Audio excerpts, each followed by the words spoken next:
Well, howdy YouTube gamers, welcome, and today I have quite a special content for you with a fellow content creator known as Frosty. Dude. We have invited Saul Gascon, Hey, I don't receive signals. Why? who used to be executive producer of Lords of the Fallen from 2023, and Thomas Mahler, What the fuck? who is a CEO of Moon Studios, responsible for No Rest for the Wicked. As both games created by these developers are heavily inspired by Souls games, we invited them to a talk about PvP in Souls-likes. So without further ado, please enjoy. Maybe to kind of break the ice, what you think about that concept of invasions in Souls games in general? Do you think this is actually a good concept in the first place? Because technically you are forcing interaction between players. It is not very often a positive type of interaction, depending on player approach, judging by lots of backlash in the internet related to invasions. It is very often not a positive type of interaction. It is an interaction nonetheless. Even negative type of interaction might be actually at the end of the day positive for the general experience, yeah? Because you just remember that asshole that backstabbed you back in 2011 when you played Dark Souls 1 for the first time, yeah? So considering the fact that invasions became kind of a big thing in the Souls-likes generally, or in the Souls games, then I'm actually curious what you think about that. Is that something positive in that regard then? I think if you look at the consensus online, right, I would say it's actually probably around 50-50 or so, right? Where 50% love it and 50% really despise it and just don't want to get invaded and so on, right? And I think there's a clear analogy there to PvP servers in MMORPGs and that kind of stuff, right? Where a lot of players just do not like the idea that other players can come in and ruin their day. At the same time, Saul and me, before we had this podcast, right, we had a little bit of a chat right now, and we kind of just figured out that we are just old farts, basically, right? That I'm 42. Yeah, exactly. Experienced farts. And if you're that experienced, you will have grown up playing games like Ultima Online, right? Where it was really interesting. Ultima Online was basically the first proper MMORPG that really became successful. And what Ultima Online did was that it just tried to simulate a world, right? Meaning that, hey, if you walk out of the town, somebody could fucking murder you, right? And actually steal all your stuff, which is incredible.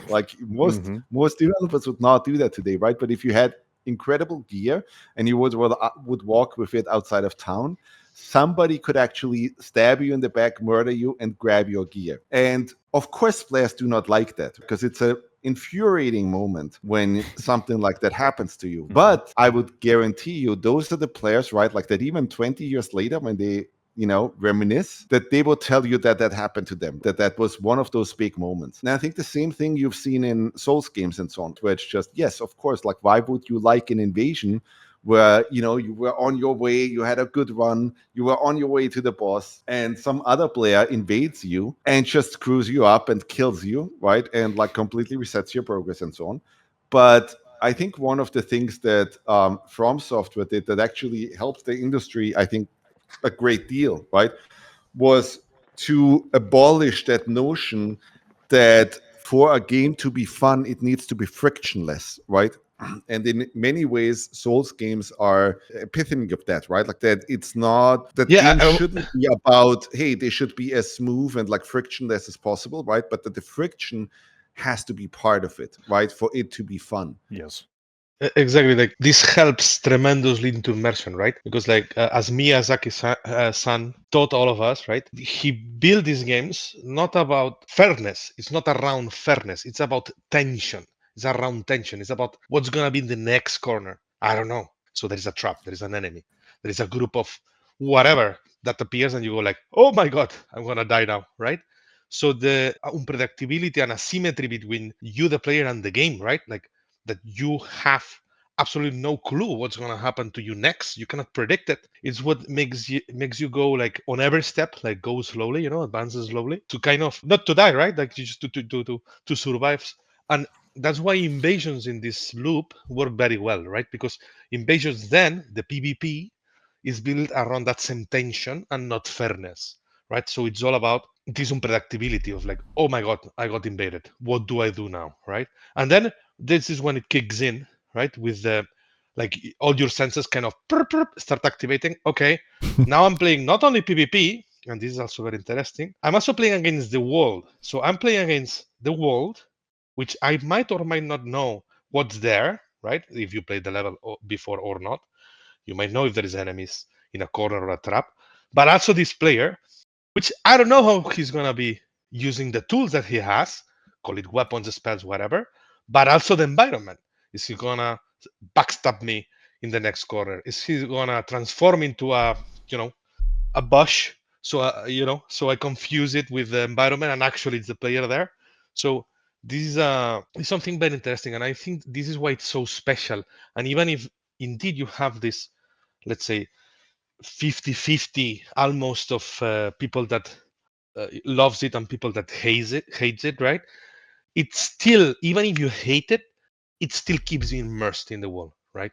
So that's why I think that it works, and this is why actually we integrated in Lords 23, Lords of the Fallen 2023, because it really helped creating this unpredictability, right? Like okay, yeah, the level, even if you've played it 20 times, still you can get invaded, and then it's not the same at all. You need to, there is new rules. I think this is, at least for me, the most important thing about Invasions, that it is infinite gameplay loop from both perspective of invader and someone that gets invaded. That's the thing, by the way, I do not enjoy about Dark Souls games. Let's actually segue into something else real quick, right? So with Souls games, traditionally what you have is, let's take Dark Souls 1 for a second, right? Like I have Undead Burg, which is an excellently designed level, like just really great level design through and through, right? But the problem that I always had with Souls games is that I love these levels so much, but then they never really give me a good reason to come back to them, right? Or to retraverse. And it is still fun because as you come back through Undead Burg to go to the catacombs or something, you still get that feeling of, oh my god, look, that enemy used to be really hard, but now I can kill him in 2 hits. So there is still some fun there. But one of the things that we try to solve with Wicked is through our state system, that as you come back through levels, right, that they actually grow with you a little bit, right? Meaning that and that you get unpredictable events. Like, how great would it be if you would play Dark Souls 1 again, right? And as you come back from, like already being further ahead, right, that you come back to Undead Burg and suddenly, oh my god, there's now like whatever, like 2 fucking big bosses or something spawning in this one area or something, right?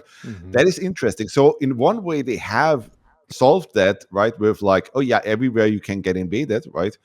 But on the other hand, in the PvE aspect, that's where I still feel like it would be cool, like if there would be more reasons to come back to levels, right, other than just that one reason.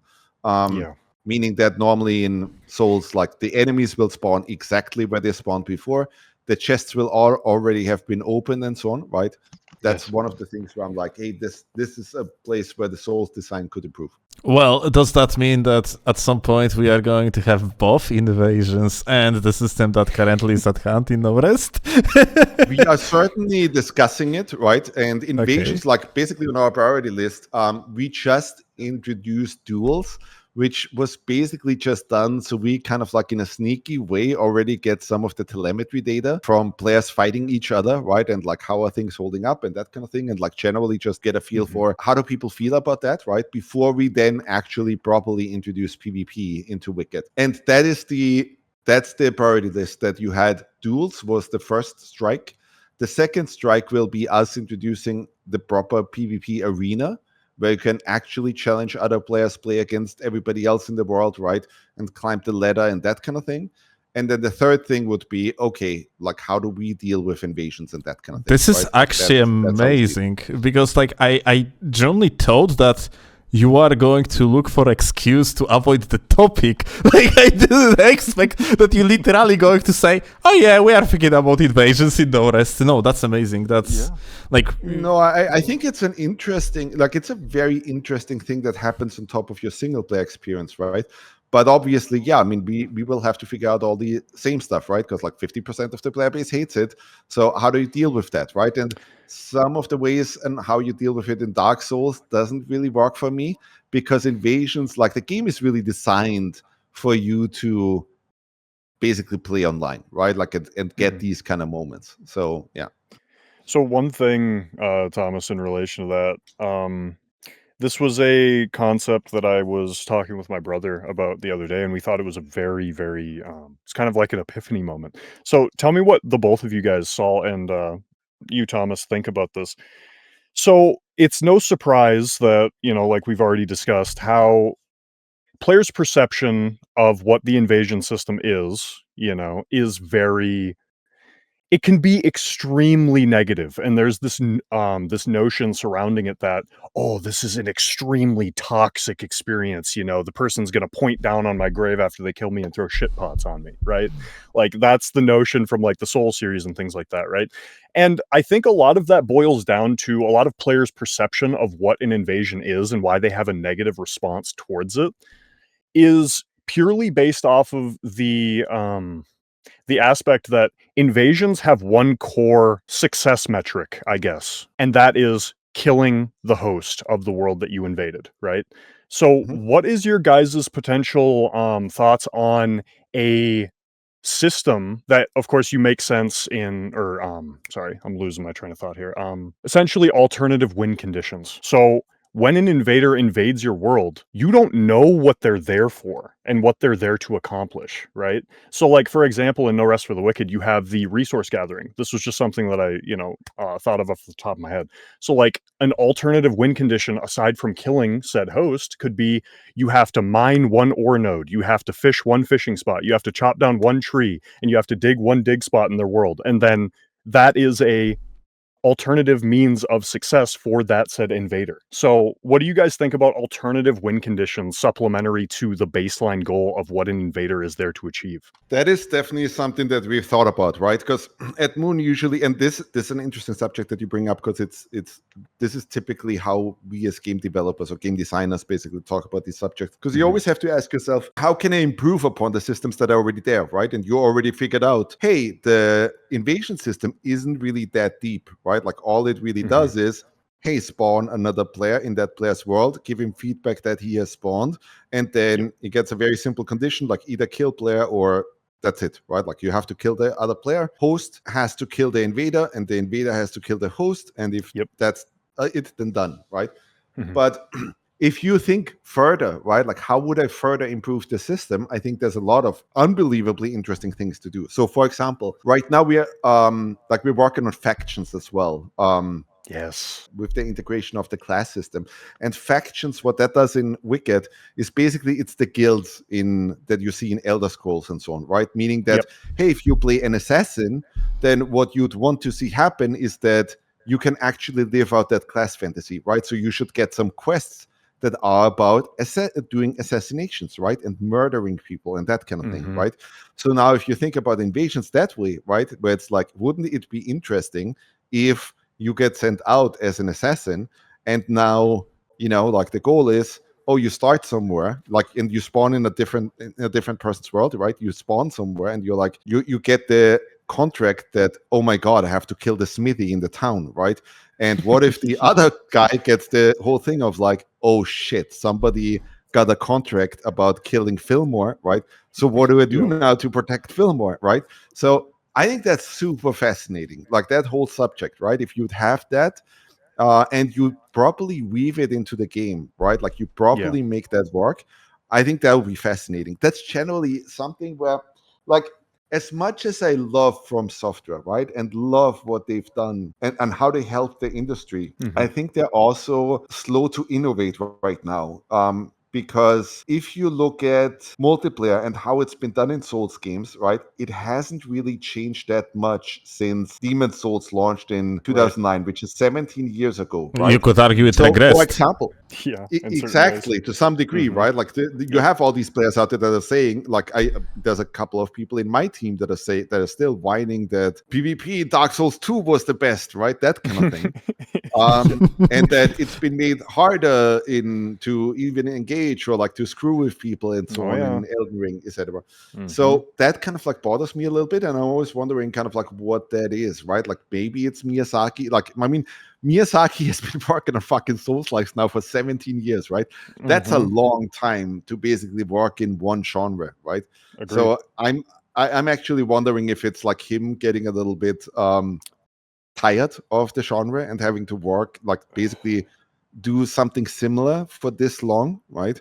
But he has to do it because that's what pays the bills, right? Like Souls games clearly make a lot more money than anything else from FromSoftware, right? They just did Armored Core, right? But I don't think they can probably live off of the success that Armored Core had, right? Whereas Elden Ring sold 30 million copies or even more now, right?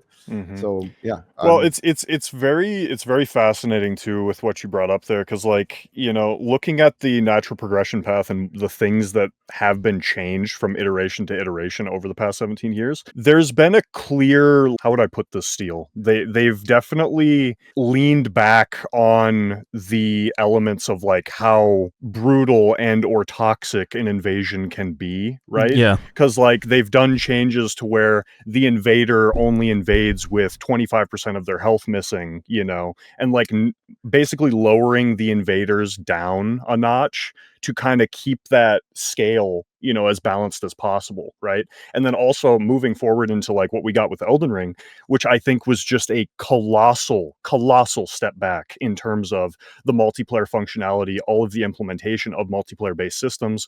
There's a lot of speculation as to why that all of that stuff, you know, took a back seat this time, largely because of the scale of creating a game the size of what Elden Ring is. But maybe worth to mention initially that in Elden Ring, if you guys do not follow Elden Ring multiplayer that much, then it's worth to mention that Elden Ring has been stripped of fundamental things related to multiplayer in other Souls games created by FromSoftware. Yeah. So we have no covenants.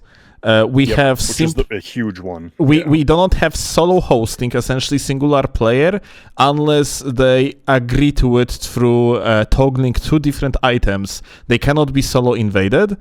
And generally speaking, in order to even see something like other players' multiplayer signs, that being dwelling signs or co-op signs, you have to agree to see these signs through toggling an item, which ultimately leads to many players not being even aware there is something more than asynchronous aspect of multiplayer, like, you know, like messages, and so on, because those are the only things that are visible from the get-go. Maybe I'm going to bring anecdote related to Dark Souls 2 and Dark Souls 3. So a lot of, in many cases, Dark Souls 2 and Dark Souls 3 players are being introduced to PvP through the PvP hotspots. In case of Dark Souls 2, there is a location called Iron Bridge, and this is a location that you have to go through if you want to progress through the game. And the moment you step your foot in that location, there is like 30 signs appearing in front of you, 30 different red signs appearing in front of you, and player being like, what the fuck is this? Oh my god, wait, I can summon, who the fuck is that? A duelist? And this is how they are being introduced to the concept of PvP. And this is directly after a boss fight. So player has possibility to engage in the multiplayer directly, because like they can refill, they can actually use the human effigy that activates like possibility to see things. Actually, if I recall correctly, you didn't even have to do anything to see these signs like in Dark Souls 2. So like in DS2, I don't think so. Yeah. And then in Dark Souls 3, you had exactly same case, but with location called Pontiff Sullivan, like after the name of one of the bosses, where you just kill a boss, you step in the new location, and boom, another 30 signs directly beneath your feet. And, you know, and Elden Ring has nothing like that, because in order to even see signs, in order to be somewhat introduced to that multiplayer, you have to toggle two different items, or like one different item, yeah? That some people are not even, they might not even have it technically. So yeah, that's a big issue basically. And that, like, on top of that too, you know, like when in those PvP hotspot areas, there was always something that the community described as being fight clubs, right? Where you would take, one host would summon 5 different red phantoms, and then they would sit in the middle, and then they would just basically watch all of these other red phantoms and duelists just duel it out. And then, you know, people would try to beat their high score of like, oh yeah, dude, I've been in this fight club for 3 hours, you know, and I've killed 60 people, right? And like that was the natural progression path. And like Steel was saying, that introductory to the multiplayer aspects of the game, and it worked in such a seamless way. And even something as simple as like the dueling hotspots with the red duelist sign, that is something that is baked into the game in such a way that it's essentially an opt-in system, right? But it does it so organically that it's able to introduce these players to these systems through the game with their own volition. You know what I mean? Yeah, actually, I remember the first time that I saw one of those red signs in Demon Souls. I was like, "Oh, what is this?" You know, poor me. I didn't know what was it, right? So I was like, "Oh, that's cute." And then I clicked on it. You had this silhouette of a guy. It's like, oh, okay, I guess it's some sort of NPC shenanigan. Oh no, And, no. and then holy, hey, what? I got attacked. It was super fun, and a bit crazy the first time, and then you get used to it, and then you play with it, right? But yeah, there is a lot of ways. I agree with what you guys are saying, that there is a lot of ways that invasion system or PvP in Souls likes can be tackled, and at the end, to kind of try to move this balance from 50-50 to more of like a 60-40, then 70-30, start like moving the measurement there, the percentages. You need to give incentives to players, right? Because in general, the PvE player that wants to focus on PvE, either solo or in co-op, solo is easy. You just go offline, you good, right? And then if you're playing co-op, you want to play with a friend, and you just want to focus PvE. There is really no incentive, right? And we tried in Lords 23 to add these incentives, like with different, a bit in the lines of what Thomas was saying before. We added quests that were related to this in both sides of the invader and, let's say, the invaded, right? We added also rewards every time that you fought. Even if you lost, you got something back. So it wasn't just like a, hey, like, sorry, have a bad weekend, bye bye. We try to always, let's say, smoothen a bit that experience, right? But still, the players got into this 50-50. We added items to avoid it for a while. We added items we did a lot of things that to try to kind of move that percentage, right? But I think at the end it's about let's say the mindset of the player, right? Like the player is playing the game. What does he want to achieve? Okay, I get him to PvP. Why? Is that am I gonna take something good out of this, or if it's just an extra annoyance, right? For the people that doesn't like it, right? So for the people that likes it, like I think probably this call we're 50-50ish, or maybe three we like it, one Thomas, you seem to didn't like it that much, right? The invasions I'm talking about. No, I'm actually a big fan. I'm just wondering. I'm just wondering about how could it be done in a way where even the kind of like the players who just usually engage with single player really want to engage with it, right? Because that's like the Souls games have always been a little bit fuzzy about this stuff, right? Like you don't get explained like exactly like you said, Saul, right? Like you don't get an explanation exactly like of what invasions are and how they work and that kind of thing. And again, like I see a very similar thing to how MMORPGs and that kind of thing has evolved, right? Because today nobody would be crazy enough to ship as like the main way to play one of those games, right? That hey, you're just on a PvP realm, right? So now you are playing in the newbie zone in the starting area, and by the way, there's all these level 60 guys already that fucking murder and gank all the noobs, right? Like nobody would do that today anymore, right? But that was done in the past. And I think with the Souls games specifically, what we have seen is that over the years, they've softened them up more and more and more and more, right? To the point where I think Elden Ring clearly is the easiest Souls game I've ever played, right? Like just hands down, like just super streamlined, right? And even the level design and all of that stuff, right? Like it's been made open world, right? It's definitely been made a lot more commercial friendly, right? Whereas the experiences that you guys brought up, are kind of like a little bit obscure and that kind of thing, right? Yeah, And super niche. Right? yeah, super niche, right? And like fairly obscure, but like it brought in experiences that, you know, people still really fondly remember, right?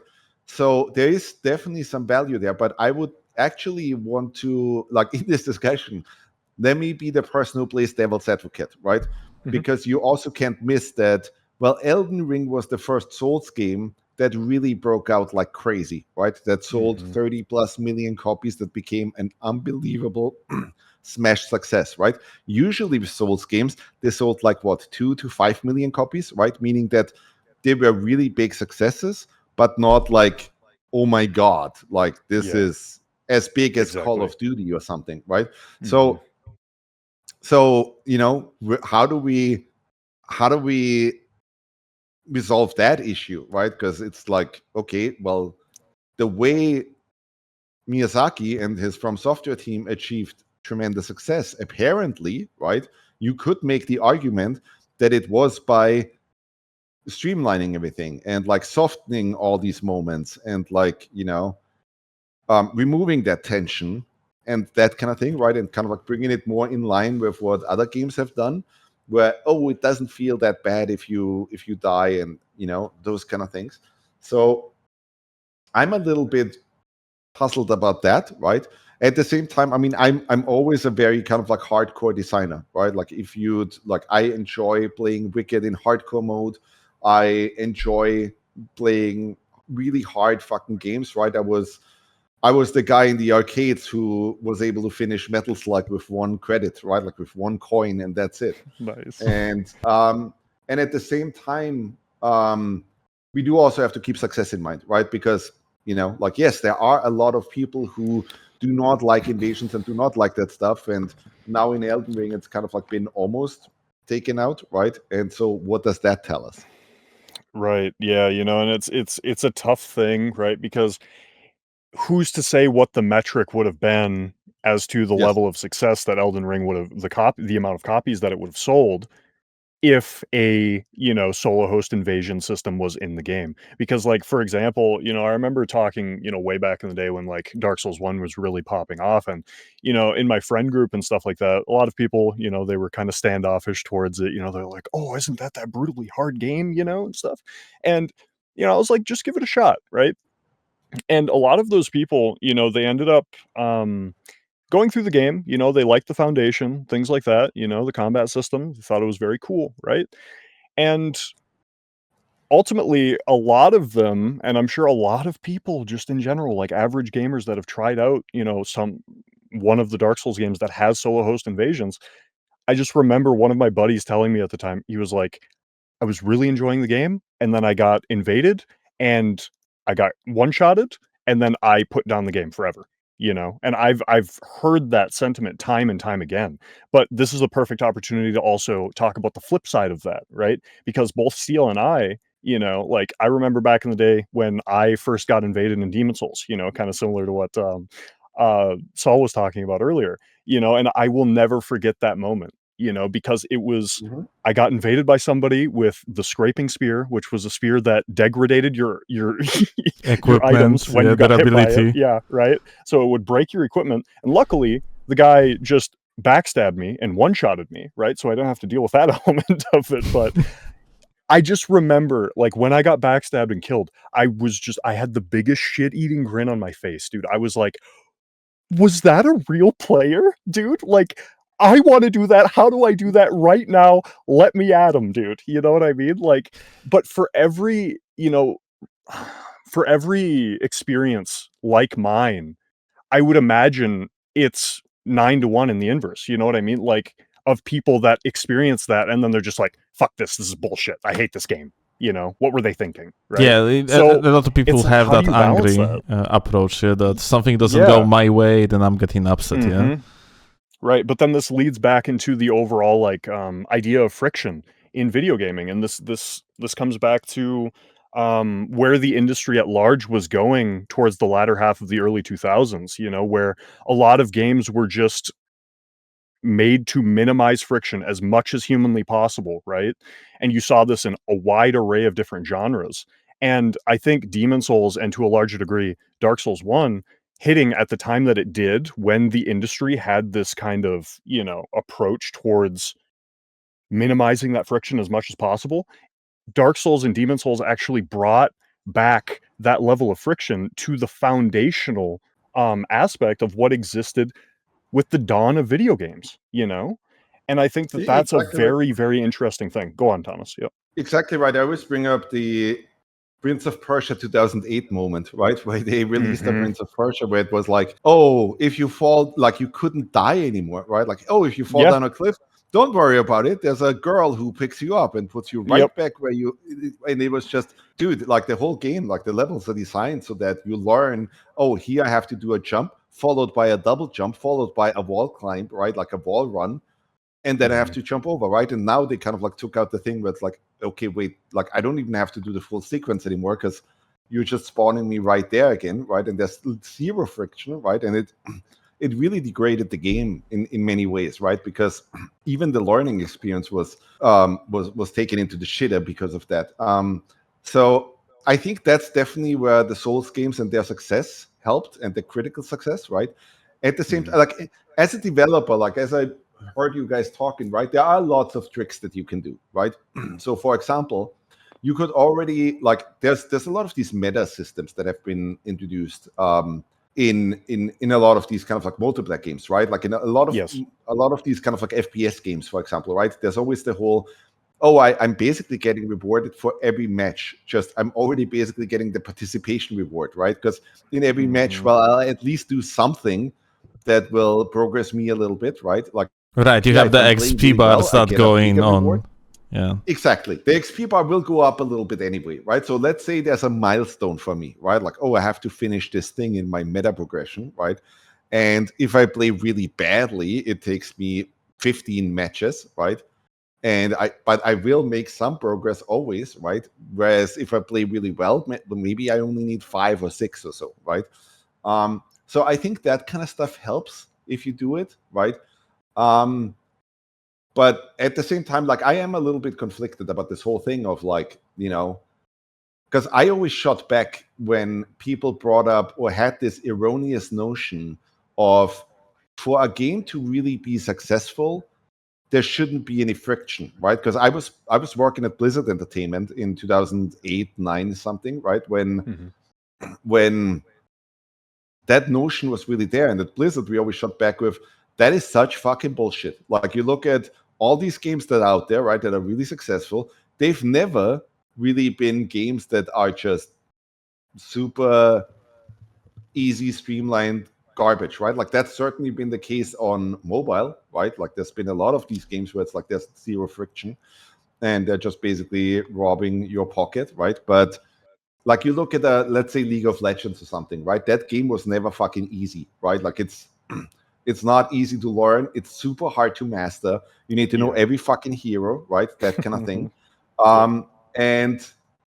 And that was one of the most popular games out there, right? And it's just, if you want to become extremely good at that game, you really have to put in potentially thousands of hours, right? 1,000 of hours while you're being yelled at in the chat because you suck. Very important point to bring up. I wanted to mention something because my initial PvP experience in Souls games were actually really good. I was always extremely surprised by when I was invaded, right? That you had people come up to me and like bow before they actually try to kill you and that kind of thing, right? And that was so cool that there was an element of like manners, right? Like, you don't just run in and kill somebody, right? But you introduce yourself, you take a bow, right? And that kind of thing. I always loved that, right? That there was some form of communication or some form of like, oh, we're not just barbarians, right? Like we actually there's like a knighthood there, right? Yes, and I think that going into this, actually, it is very interesting as well.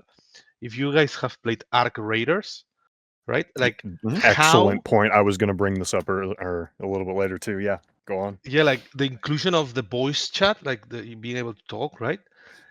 changes a lot the way that you approach PvP, right? It's not invasions, but at the end, you're trying to get your whatever resource, and then this guy comes in like, oh, and then from the classic don't shoot to the more elaborate conversations and even teaming up, right? And this is something that actually in this innovation that we were talking about, right? How to reach innovation.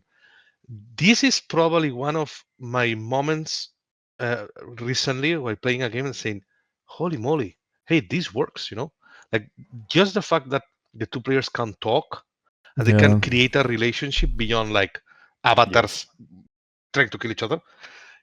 It creates all this whole narrative, right, that you can generate with this guy. And I've made friends through this, and actually I help people out. Oh, please don't kill me. I'm trying to do this quest. Like, oh, I remember that quest. It's horrible. Yeah, okay, let's go together. Use a reviver, like, perp, and help the guy. So there is ways that you can make even the whole experience of invasions or forced PvP or unwilling PvP to actually I love that you hit bring other this. heights. I love that you brought this up, Saul, right? Because the first time I actually saw something like that, where it struck me like that, was when DayZ became popular, right? Because for the first time, you suddenly had these moments where one player would engage the other, right? And like that player probably already found a gun and some good stuff, right?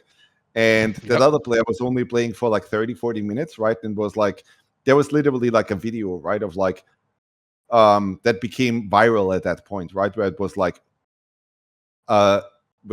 hey, a well-mannered gangster kind of like thing, right? Where the guy approached him, right? Held his gun at him and was like, oh, dude, like, I got you, don't move, right? That kind of thing. And it was like a super fascinating conversation, right? Where it's like, oh, I haven't really found anything. Here's some ammo, right? Would you please not kill me? Yeah, right? proximity chat is amazing.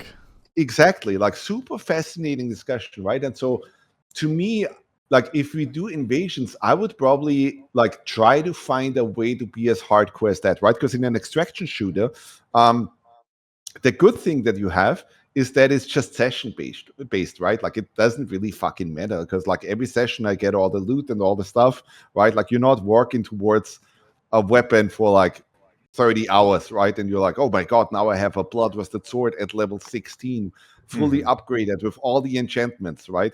Because if I take that away from you, that's a huge, like, what the fuck? That person took my main weapon that I work towards. I don't even have another one that I could use right now, right? Like the whole game is ruined for me, right?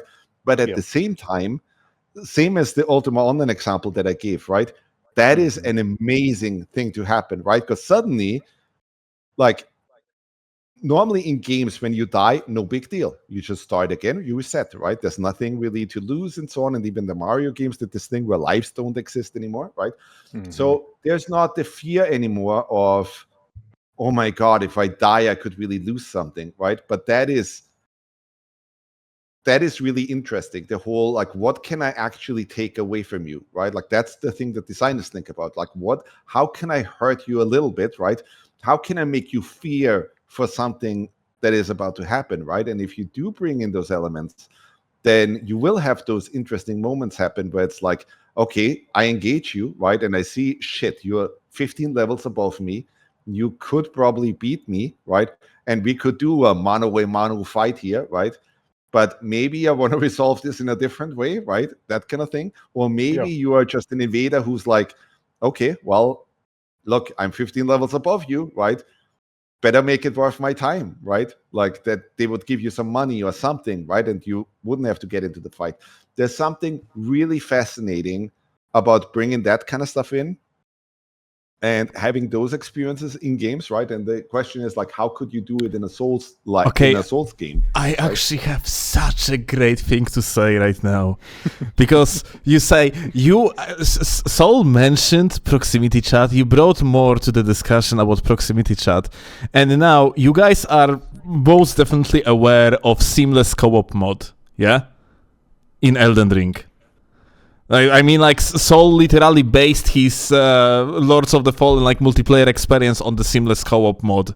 So like seamless. So for people that somehow do not know what seamless co-op mod in Elden Ring is, it is a mod created by a person called Yui, and Yui made it so that you can beat entire Elden Ring together with your friend, or even up to 5 different friends, without requiring to put down the sign down over and over after every boss. Basically, you never was getting booted out of the world of the host. Instead, every single character in the session was getting synchronized in the progress of the game. And so this mod introduced PvP a while ago, to be exact, invasions. So we have possibility to invade in seamless co-op, and vast majority of hardcore PvP player base actually moved to seamless co-op from the vanilla game, because it is overall much better experience for various different reasons. But what I want to say is, in the next seamless co-op update, Yui is introducing proximity chat. So you are going to have exactly that. You will be able to invade another player and they can talk to you and you talk to them. And I am super stoked for that, because it is probably going to be such a funny experience, dude. Yeah, I wanna. Go on, Saul. Yeah. No, I just want to say one thing, that that in fact we collaborated with Yui for the seamless co-op, and I just want to say again thank you, because it's an amazing person, like super talented, and it was an absolute pleasure collaborating. So I just you mentioned, so I had to. Okay. No, that's awesome. That's cool to hear that you had their contribution to Lords too. That's amazing. So the main thing with all of this, right? Like everything that we've been, all of these talking points, I think they all stack up to an overall idea, and that being things like proximity voice chat and all of that. They go towards a goal of what we talked about earlier, with like alternative win conditions, but like in an organic way, right? Because it's like when both players have the opportunity of communicating with each other in that way, just like you talked about, Thomas, with like, somebody bows when they invade you, before they, initiate the duel or whatever. And even going back to that, there's other players that make it their entire goal to invade people and then drop them gear and items and stuff to help them along their journey, right? And if you actually have these elements that allow you to more comfortably express all of those different forms of approach, like that is exceptional, dude. And it can completely change the entire player perception surrounding what a invasion encounter is, what a PvP based encounter is, all of the above, And I think another thing supplementary to this talking point is, you look at what FromSoftware is doing right now by making a game like Duskbloods. It is a PvPvE game, right? And I imagine we know very little about the game right now, but one of the key things that Miyazaki has talked about in one of his interviews in relation to Duskbloods is he's designing a contract system, effectively, that you will be able to choose a goal that you need to pursue on any given run, which will then completely change the goal of each run that you decide to take on. And I think from that perspective, where it's like, I'll give an example just to nail the point home. One of the examples that he gave was, say you choose a contract, before going in a game, where your goal is to befriend one of the 8 people that you're playing with during a session, and then go and defeat a boss. And that is your win condition during this run. And then there's a bunch of other organic based like events that can happen to completely flip the dynamic on its head. And it's not just winner, winner, chicken dinner, and I am the last one standing, I won this match, right? So this element, I think, is integral towards getting a larger audience introduced and more so interested in the whole idea of player versus player, And I really think that it is a perception-based issue for the most part, and a lot of that lies within the mechanical implementation of a lot of these things and how they come together. But let me say something from a developer's perspective. So a lot of times what clever developers do, right, is that they basically sell you the prototype, right? And what I mean by that is, you look at what Naughty Dog did, right? Where it's like, hey, shit, we now have we just completed Last of Us 1, right? And the PlayStation 4 is out. Oh shit, now we have to kind of like update our engine to work on the PlayStation 4, let's say, right? And in order to do that, like we should do that on the Last of Us engine, right? And like just upgrade all of that, right? And in order to do that, while we have Last of Us, let's just make it run on the PS4, right? And then what that became is, oh, here's the Last of Us remaster or something on PS4, right? And they just sell it to you, right? So as a way to kind of like make players buy or pay for the development time of the 1 or 2 years or so that it took to upgrade the engine to another platform, right?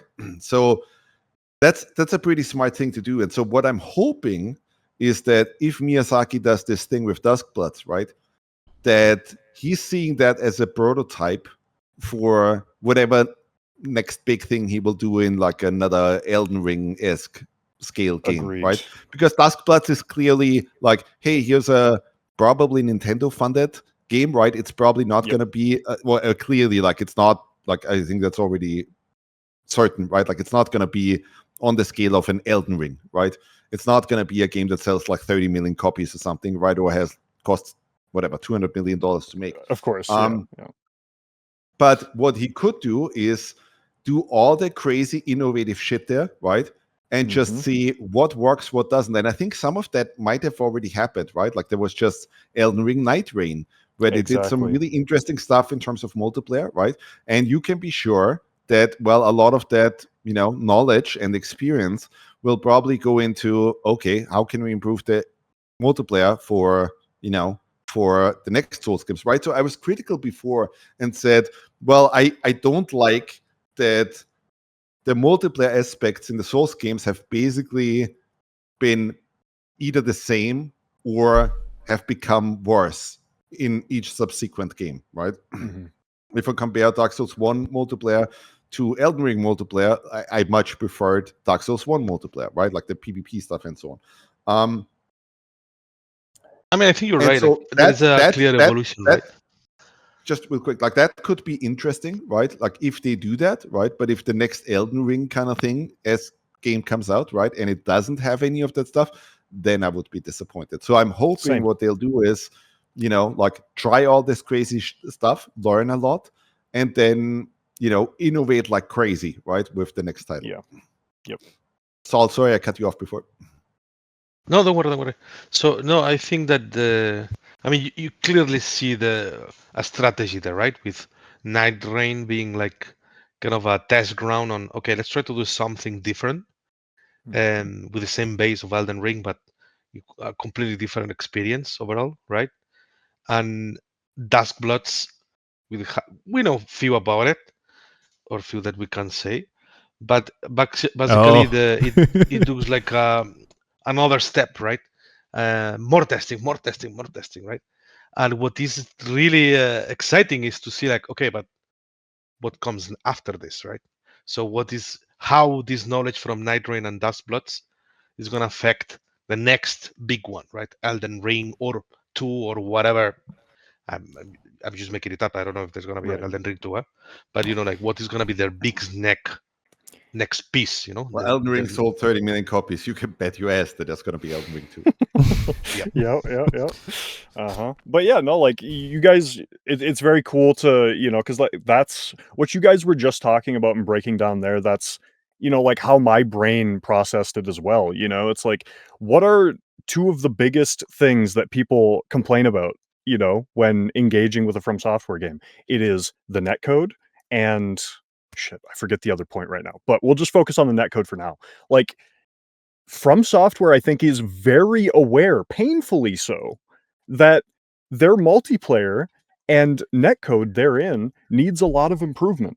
And if you're, like reading the tea leaves, so to speak, right? Like FromSoftware has been hiring in network, based positions over the past 6 years, and they've since filled all of those positions at their company. And it's like their most recent 2 titles are multiplayer centric experience to the same degree as what you guys are describing there. And it's like, I think they recognize that, especially with Elden Ring, they were forced to prune a lot of those multiplayer based systems because whatever the reason was, due to the scale, size of the game, whatever it may be, like they are realizing that and they're like, okay, yeah, let's really focus on this, make 2 smaller titles, and then yes, combine all of that know-how into the next experience.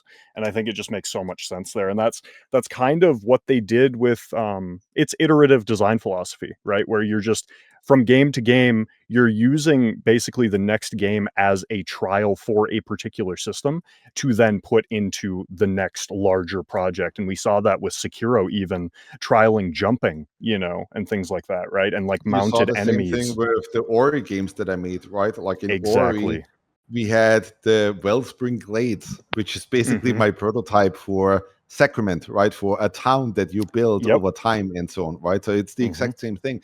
So I'm hoping that's going to be the case, right? Because one of the things that I don't love about the industry right now is that everything seems fairly stagnant, right? Like you have all these games, like especially the AAA space is in a pretty shitty spot.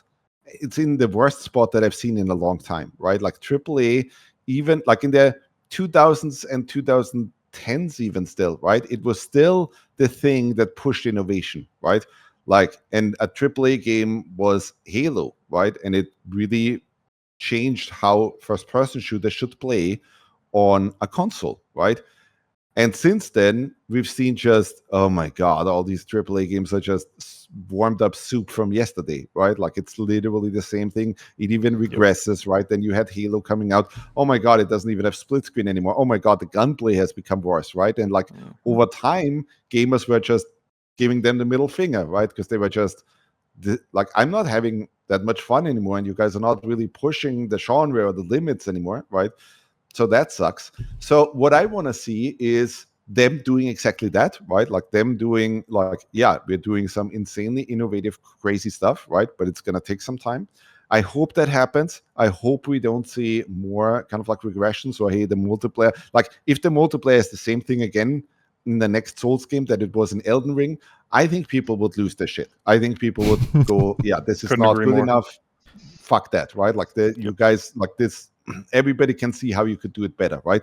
And at the same time, at Moon, many times what I'm trying to accomplish is that I'm, and this might sound a little bit asshole-ish, right? But or like I'll just say it, right? But I'm trying to make other people innovate, right?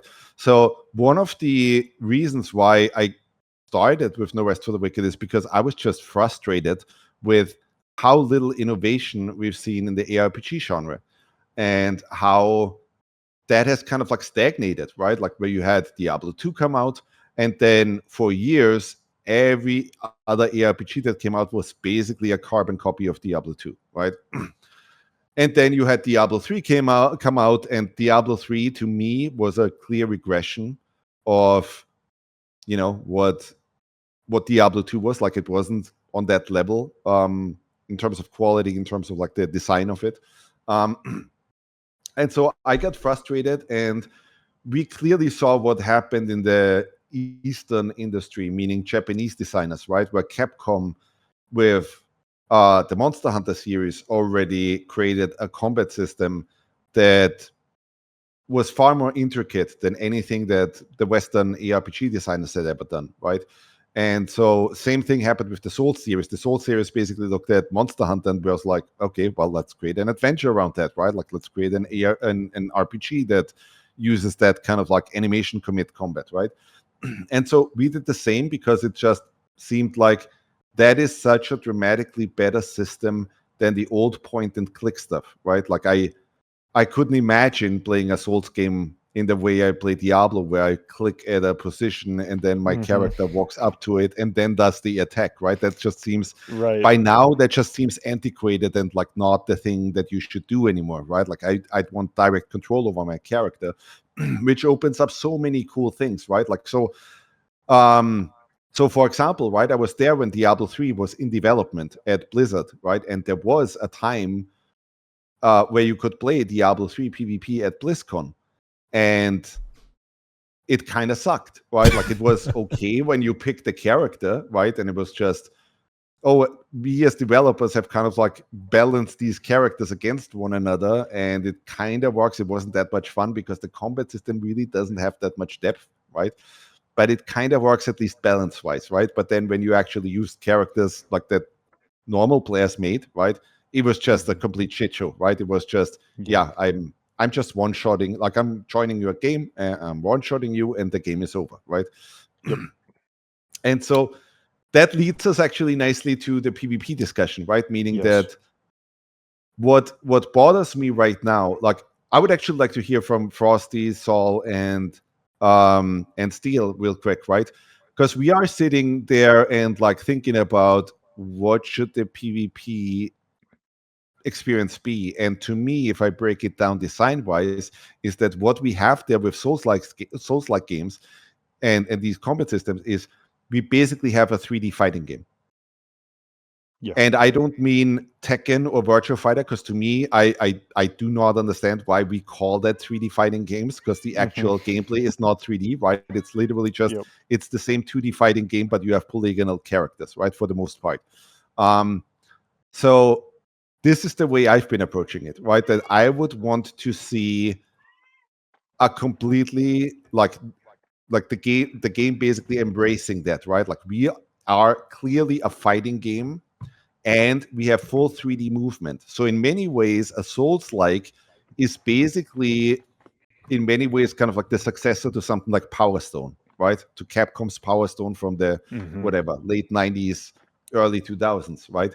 Because it is a 3D fighting game. And now the question becomes, how can we make 3D fighting games A, fucking excellent, and B, even better than what 2D fighting games have done before, right? Yeah, I would just love to hear, like, what would be the ideal arena PvP experience be in a Souls-like game? How do you guys feel about it? I have a lot to say on this, so I'll let you two guys go first. I would love to hear what Saul has to say, especially from the perspective of developer. Yeah. Agreed. Especially because I personally don't have much to say, honestly. Okay.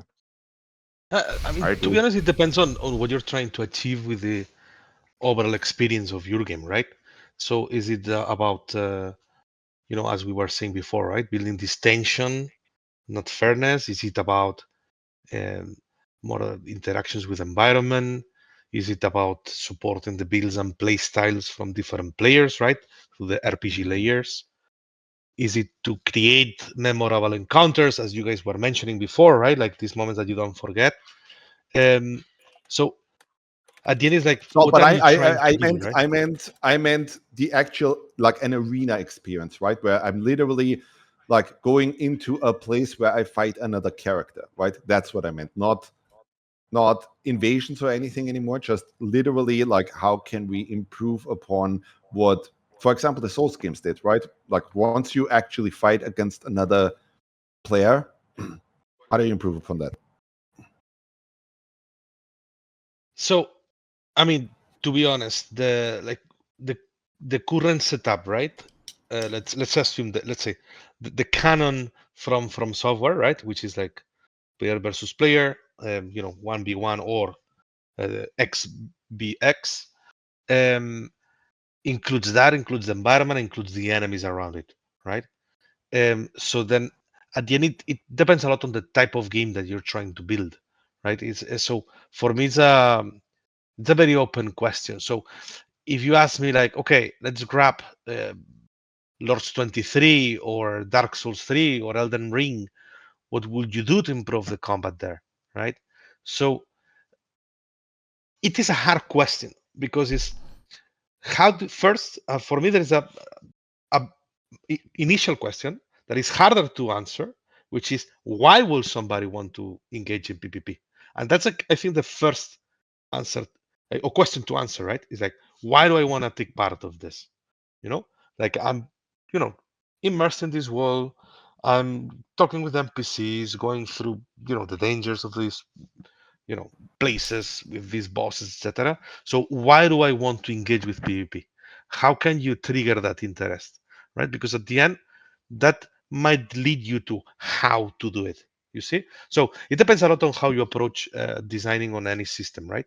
But in general, in this very particular case, and it's a very hard question, Thomas, is I will take it from this angle. It's like, how can we motivate people to participate in this PvP? Let And me then let me from throw there, some ideas out. So let me throw some ideas out, right? In terms of like how I'm approaching it design wise. So because what I want to have is like, okay, let's actually have the fucking discussion, right? Like, let's actually discuss this the way we would in our design things, and let's see what happens. So the way I'm approaching it is that first thing that we did was duels, right? Just allow players to duel each other, and let's see what happens, right? Second thing that we're doing is arena, right? Like, let players actually enter an arena, and let's let them fight it out, right? And here we're dealing with, okay, it's a fucking 3D fighting game now, right? Like, I'm literally like, it's basically like a fighting game, like Street Fighter or something, right? And we're picking, here's the character that started the whole thing, right? And here's the other guy that I'm the opponent, and he's the opponent. And what do we do now, right? Like, how can we make the fight as interesting as possible? And to me, one of the things that never really materialized, if you look at fighting games in general, right, is that most 2D fighting games, and even things like Street Fighter 4, 5, 6, and so on, happen on a 2D plane, right? I think all of us grew up watching probably Jackie Chan films and that kind of thing, right? And Bruce Lee and so on, right? That kind of stuff. And that kind of fighting never really materialized, right? Like, even if you look at Street Fighter, even if you look at high-level Street Fighter play, it doesn't feel like that, right? And I think mostly it is because the environment doesn't matter, and all the core gameplay happens on a 2D plane. So there isn't really that much depth that you have there, right? What I think would be really interesting is that if you just look at it from that angle, right, suddenly a lot of things open up, right? Like, okay, let's embrace that we have a 3D environment, right, with full 3D movement and so on, and let's embrace that we have an arena that is not on a 2D plane. Can we make the arena interactive? Can we take some influences from things like Bomberman, right, and so on, where the arena actually, like, how the arena is laid out and positioned and so on changes how I fight? Can we take things from Power Stone or those kind of things, right? I would love, like, to have experiences where it's not like, where it distinctly does not feel like another 2D fighting game, but where it's literally like, oh my god, here's an arena where it's almost doing the Karate Kid 2 thing, right? Of like, oh my god, I'm fighting on a small-ish circle, right? And then around it, like, it's surrounded by fucking water with sharks in it or something, right? Where it's like, if I fall down there, I'm dead, right? So great, that's arena A, that's right? something, Like, Thomas, that in Lords 23, that was one of our main directions, right? That's why the arenas, the arenas where basically the invasions can happen not anywhere, right? They can, like, for instance, Souls or in FromSoftware, they can happen almost everywhere, right? But in Lords, what we did is a selection of places. Like, here is a good space for an arena. Why? Because we added this 3D element. Exactly what you're mentioning. So we added opportunities for, the first surprise, sure, but then to modify the combat. Like, sometimes we place arenas in places with very narrow edges. So it's like, suddenly it's completely different approach. Now your tactics that you've learned to, let's say, run to the guy, drop your big spell, and then do some crazy, circular hammer hits. It doesn't work now. It's very easy to fall off. So, so on every arena, you had a bit of a different challenge, right? And of course, we also offered arenas that were more flat, just, classic ones, like for fight clubs and people that just wanted a fair 1v1. Let's check our skills and dexterity moments, right? But it's something that we explored a lot in Lords 23. Paul, did you guys also, like, because I didn't play Lords of the Fallen PvP, did you guys also have interactive arenas, meaning, oh my god, I could activate traps or like pull a lever and then that opens up this this trap door or something, that kind of thing? Yes, with destructibles, basically. So there was there was some how do you explain it, like wood planks basically, that you could destroy to make somebody fall. But it is true though that once players recognize these moments, they just avoid them. You know what I mean? Like they are like the first time, oh, gotcha. But then the subsequent playthroughs, it's a bit harder unless you will build a more of a dynamic environment in which I don't know, you can burn the grass. You see what I mean? Like, and suddenly create bigger areas of denial, or you push it further with, something related to elements that you can change more dynamically instead of like preset, like planks that break or a lever that you pull down and then something opens. So this is something I have a lot to say on. Okay, so like I I'll think start. actually go on. I'm gonna quickly, because you're probably gonna speak for much longer than me. Yeah. But so I'm just gonna like jump in and to answer your initial question. You say, Thomas, to imagine basically a kind of 1v1 environment similar to the fighting games, and you then mentioned like 3D elements, how you can incorporate these 3D elements into like fighting environment to make it more interesting. And this is actually, for me, what are essentially invasions. Like, why, for example, like at times I am not dueling but rather invading, and other times why I'm dueling and not invading. It's because in invasions you have this element of environment that you can utilize to your advantage. It's not only about putting yourself against the odds, against multiple players against you, and so on and so forth, but also about the fact that you have these Elden Ring maps with various different obstacles that you can utilize to your advantage. You can drop someone off the ledge. You can utilize the mobs in the area to lure them onto the host and his team, and yada yada, this type of stuff. That being said, you ask ultimately about what to do to actually make a 1v1 scenario in that 3D fighting game that essentially is a Dark Souls-like clone, or like Dark Souls game, to be like interesting for players. And frankly, I cannot speak for anyone, like besides my own experience from someone that is kind of, deep into the PvP Souls culture, For me, PvP in Elden Ring, fundamentally, from the perspective of mechanics, is nearly perfect for 1v1. What is the problem is a balance. Because Elden Ring has cool factor, which in my book is the most important. You need to have cool things happening on the screen in order so player be like, wow, this is so cool, I want to try it too. So there is a lot of cool factor in case of Elden Ring. You have like various different tools that have various different movesets, and they are like very interesting. And even for someone that is not very deep into PvP, Ashes of War, which is like system like that, very often is just about you click one button and then all these cool visual effects happens and you hit another player for a lot of damage. This is also somewhat of engaging factor.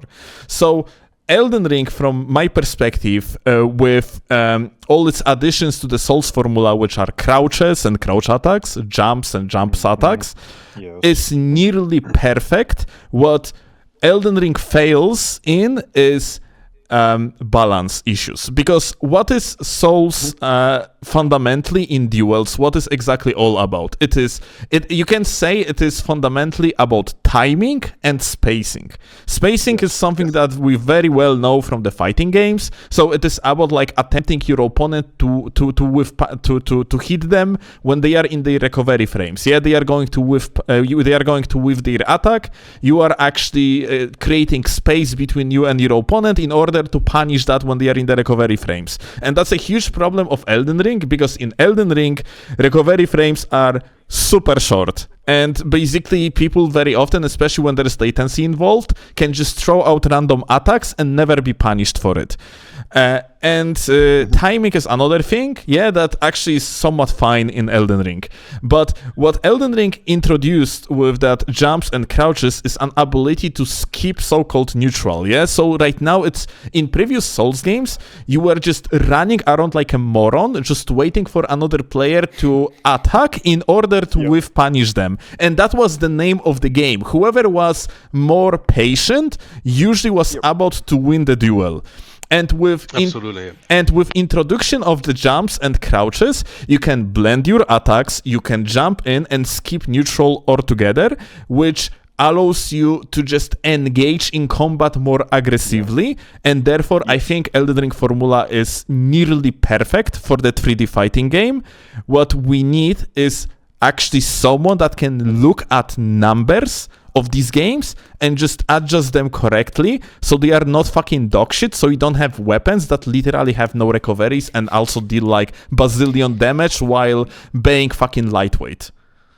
Yes. Yeah. Absolutely. Yeah, I mean, this is a very difficult problem to solve, though, right? And I mean, we will also have that problem in the Rest of the Wicked to some degree, right? Simply because, and probably even to a bigger degree, because in the Rest of the Wicked, we are also merging in a bunch of the stuff from Diablo, right? Like in Elden Ring, the weapon that you'll get is always the same as any other player gets it, right? Like, hey, if you get that particular sword, it always has these stats, right? And it can't be changed. It is what it is. Like, you can upgrade it, that kind of thing, right? But it will not differ, right? Like, if you have that weapon at level 12, that's the same weapon that the other player has at level 12. We have enchantments on top, we have random stats in there and so on, right? And so essentially what you are creating, right? Like Capcom spends a shit ton of time on creating fighting games with like what, 20 characters maybe, right? 25. And here, if you have dynamic stats or like RPG stats, right? Like Elden Ring has how many weapons? Like probably around 200 or something, over right? 300. More, close to 300. so over 300 now with the DLC. So, exactly. So basically that means you are essentially creating a fighting game, not with the just 20 or so characters that you see in a Street Fighter, right? But with 300, right? And now add ARPG stats on top of that, right? And it becomes, okay, there's many millions of permutations that could happen, right? Absolutely. And now you need to balance that. And I don't know what exactly the way to solve that is. I mean, we are doing some clever things, right? Like we are using AI for some of this stuff to kind of like really look at, you know, hey, where is a potential? Because this, like, you're dealing with spreadsheets at this point with like, of course, tens of thousands of entries, right? And you're like, okay, well, in the olden days, somebody would have to have gone through this manually, right? And I am the person at Moon who still goes through that manually.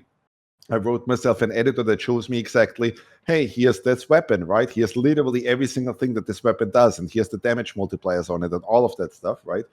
But it is a massive amount of data, right? And then factoring in that also, oh my God, I can have extra enchantments on these weapons, right? That still like make a difference, Thomas, right? It's almost impossible to solve. And even if you reach that balance, or you think you reach that balance, then you have a Frosty or a Steelovsky breaking it. Yes, for sure. Yeah, I mean that's the thing I learned from Rapardo at Blizzard, right? Like they went through StarCraft, right? And the StarCraft balance, and a lot of people felt like, oh my God, StarCraft is almost perfectly balanced. There's an entire esports thing around it, right? And it isn't, you know, it clearly is not, right? And then we went through the same, like I was working on StarCraft 2. It went through the same thing, right? Like in many ways, like mathematical balance is bullshit, right? Like it will never give you exactly what you want. It like you can't rely on the numbers. What you can rely on is what is the actual player feedback? What is the player experience, right? And balance it based on that, because, you know, like I don't really like I brought up AI, right?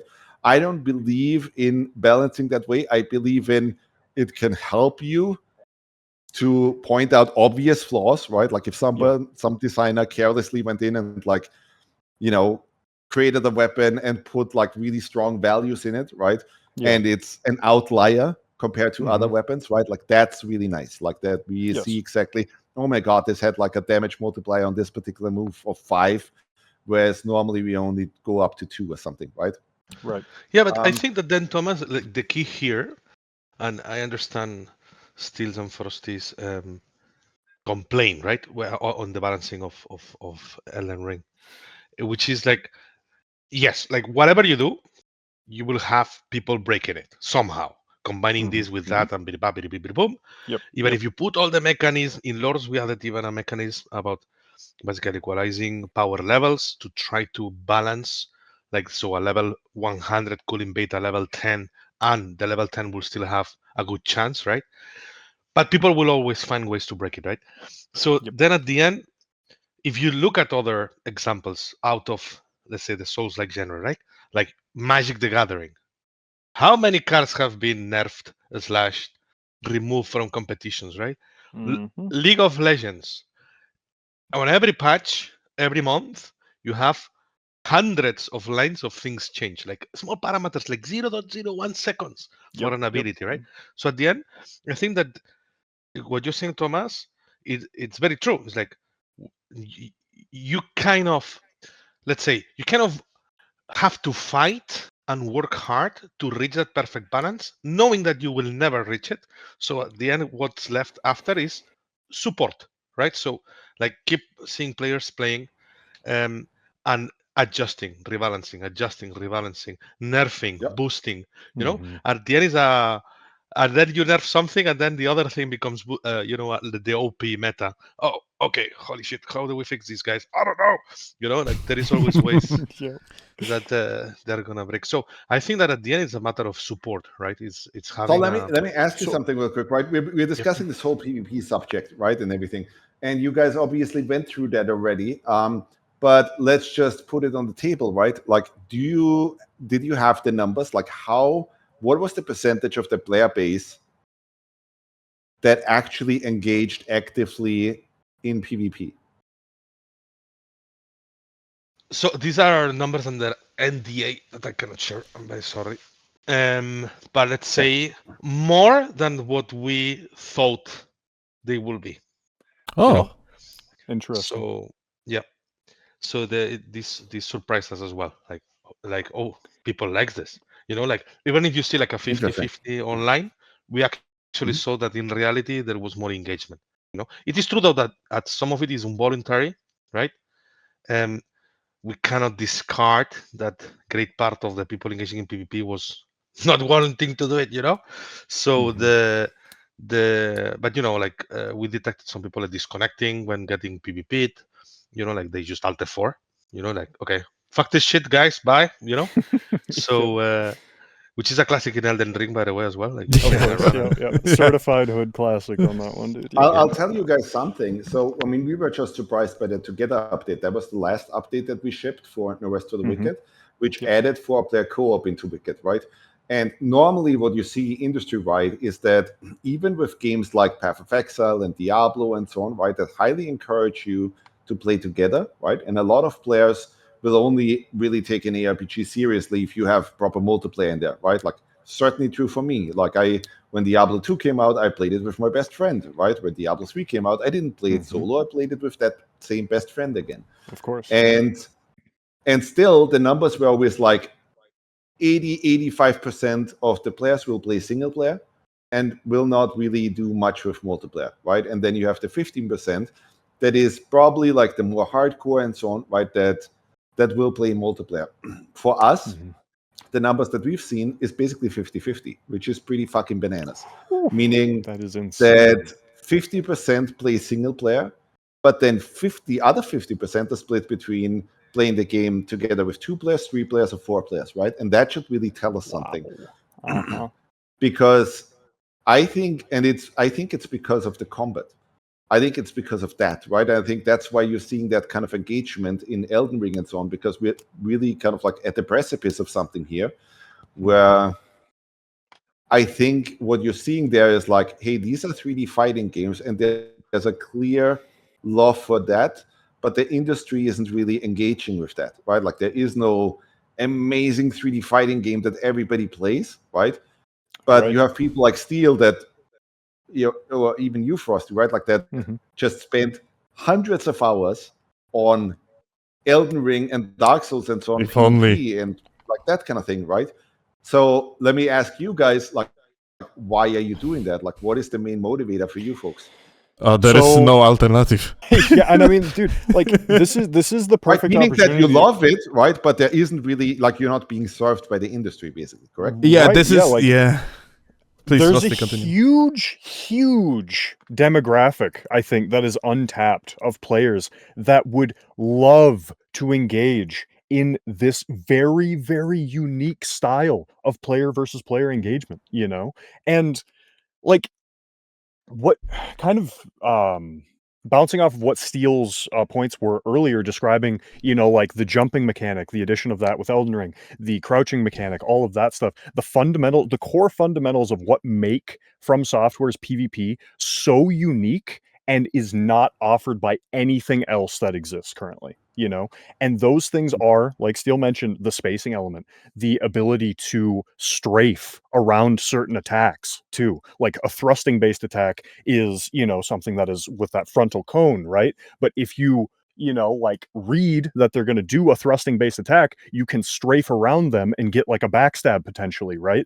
Or like if they're using a thrusting or horizontal based attack, you can then jump over that. You have all of these extra means to think about and juggle all on the fly, dude. And there is not a single game, and I'll speak to a recent experience. Me and my brother were playing testing out PvP in No Rest for the Wicked the other day, and we took in, you know, a very early characters, and we just had some of the base starting weapons because we were testing a bunch of the movesets and stuff like that.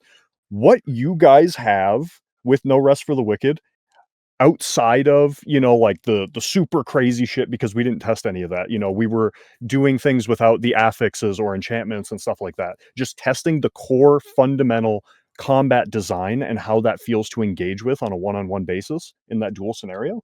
And oh my god, dude, the way you guys have designed the parries to work, the way you guys have designed the charging attacks, so like my brother would hit me with something with like a spear, an uncharged spear R1, right? And then he would be charging up the follow-up swing and then jabate me to panic roll because I think a fast one's coming. And then the charge attack then lunges forward and roll catches me, right? Like all of these elements, like just blend together in such a way that are absolutely spectacular, you know? And like you mentioned earlier with like the 2D fighters, you know, like you can, you know, shuffle around the opponent, right, on that singular axis, but it doesn't actually provide you any forms of expression in a true 3D spacing environment, right? And all of these things culminating together, I think there's a very interesting topic to be tacked onto this supplementally, and that is what you talked about with Chris Wilson briefly, which is the dexterity-based approach that players tend to have, as well as an intellect-based approach. That being, the intellect-based approach is more based around, oh, what can I do, you know, with my build to help me overcome this particular encounter or beat this person in PvP, right? It's like the think tank approach. And then there's also the dexterity-based approach of, oh, I pressed my button faster than this guy and I hit him, or I rolled his attack because of it, right? And creating that, like a system effectively to support both audiences and both approaches that players tend to have within their how they see the game and what they would rather engage with. And I think this leads into a bigger discussion about what you talked about earlier with, you know, like you guys, that's going to be hell to try and balance with like all of the affixes, you know, you have the enchantments, you have all of these other things. And that leads into a bigger point, which is, what do you guys think about the concept of PvP templates to provide an alternative? That has always come up. Yeah, exactly. Right. So that is the way to balance it, right? Like I can already tell you, just mathematically, there is no way that you will have like esports level stuff in Wicked, right? Simply because there's like, if you really break it down, there's potentially like millions of fighters in this game, right? Yes. And having that balanced, no, like it's just never going to happen. Just mathematically, it's basically impossible, right? But what you could do is, you could absolutely, like, let's take the story characters, right? I could have exactly. I built whatever, Odessa as a shoto or something, right? Yes. That kind of thing. We could totally do that, and that could be balanced, right? Like that could be, okay, Agreed. here's our 20 characters, and we actually balance them against one another, right? So if you want the competitive experience, you play these characters, right? Right. If you want the crazy experience where you just try your RPG character and so on, Yeah. you do that, right? Like, and I think both are valuable and both are cool. Yep. But I think generally what probably happened with Elden Ring and the Souls games at large, right, is that they probably threw multiplayer in there. I doubt, and this is the same thing that I talked to with Chris Wilson about, right? And I mean, it is especially true in those other ARPGs, right? Because you have basically point and click combat, which Yes. you will never have proper PvP if you have a point and click model underneath it all. Yep. Simply because there is no design space there left, basically, to have real depth. But I doubt that they consciously designed a lot of the actions and moves and so on in the Soul series with the same, in the same way that a Capcom would approach a fighting game, right? Where for every move that you actually think about startup active recovery, and you think about frame advantage, and you think about footsies, and you think about whiff punishment and so on, right? Yes.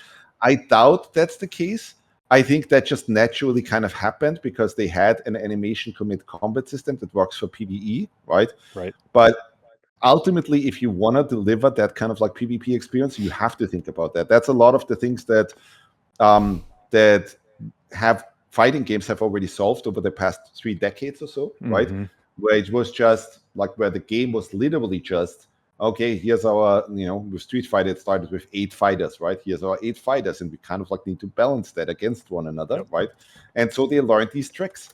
And I mean, that's how we are approaching it, right? Like even from very early on, I didn't want to repeat that mistake that Diablo 3 made, right? Which was, okay, yeah, the PvP mode never actually shipped, right? And the reason why it never shipped is because, well, it was just balanced, and like all the skills and so on were created for the PvE without anybody thinking even about the PvP, right? And PvP isn't necessarily something that you can just shoehorn in after, right? Agreed. If you have a class that is all about crowd control, well, how the fuck does that work for PvP, right? But with Wicked, we've always in development kind of like looked at our moves and so on, and that's what you noticed, Frosty, right? That yes, we did take that into consideration because we always played tournaments internally, right? Like we always had people playing against one another and noticing and reporting, oh, if you do that move, then I can immediately follow up with this, and I can completely cancel out neutral and so on, right? But that's how we're looking at it. At the same time, I think there is a huge opportunity there, and we recognize that, right? Like we always knew, hey, that just a co-op experience could make for a huge sales boost because people love co-op, right, and would love to play together. I think the PvP thing is probably a similar big spike, right? Where there's a lot of people out there who love fighting games, who love just competitive games, right? Yes. And if you give them a mode where they can actually play together that way, and you do the regular things of like, oh, there's actually a ladder that you can climb, right? And like, I'm in Diamond League now, and I really want to get to, or I'm in Platinum, I really want to get to Diamond, and that kind of thing, right? People would get really excited about that, right? And then like we'll see what happens, right? But that's how we are approaching it. We're literally like, you have to be honest and say, and look at the genre and say, it is a 3D fighting game. Yes, it clearly is. And how can we improve upon that and make that an actual thing? I'll say one last thing, because that was really interesting. As part of the class system, this is exclusive info. I've never shared this outside of Moon before. But as part of the class system, one of the things that we just noticed was that, well, I always wanted to introduce a combo meter or something in Wicked. Something that, because we have all these enchantments that are like, hey, you get like some extra health if you do a perfect dodge or something, right? Meaning that if you dodged an attack that would have hit you, but it hit your iframes, right? And we always wanted to reward that, but there was never clear feedback for that. So we now have this call-out system that started as a typical combo meter, right? And we just added things on top that will tell you that very clearly. And the thing that we did to reward that is, well, that actually fills up your super meter, meaning that every class that you play will inherently have a super attack, right? So what happened is that we basically moved from Wicked being like Street Fighter 2 to, okay, now it's like Super Street Fighter 2, because now you actually have to, or are encouraged to not repeat the same thing, right? Meaning that if you just do combo hit 1, combo hit 2, and you're just repeating that you're not getting the same bonuses as if you engage the enemy with, say, a parry followed by a perfect dodge followed by a backstab, right? That ups your amplifier and like fills your super meter much quicker, right? And then you have all these, okay, now my super is ready. I'm just waiting for the perfect moment to fuck you up, right? Yeah, exactly. That's amazing, dude. Like creating a way to organically encourage players and have a reward structure in that to rewarding them for doing stylish shit in your video game, dude. Like that's so cool, dude. That's so cool. This is that element of the wow effect, yeah, that is probably the most important to any game imaginable. Yeah, that's how you buy gamers, especially of the casual type. Yeah, there's definitely the most of them. Yeah, you need to introduce to the game something that just makes them say wow. Yeah, I think like it kind of loops back to what you were saying, yeah, about Elden Ring and how big of a success it is. You guys mentioned if like for one, like part of the success of Elden Ring isn't for one the fact that invasions has got tuned down, yeah, but frankly I think like the biggest selling point for one in case of Elden Ring is that wow effect. Like similarly to how, I think it is fair to say that Elden Ring wouldn't exist without The Legend of Zelda Breath of the Wild. Because it kind of is similar concept after all, yeah. Just that Miyazaki took their formula and like slapped onto it Breath of the Wild formula, yeah. Breath of the Wild sold 37 million copies at the given moment, yeah, and it's kind of like Breath of the Wild has this wow effect, that like moment you are getting out of the initial chamber, like and where you spawn as Link, and then you have this entire world just stretching ahead of you, and Elden Ring also has it, yeah.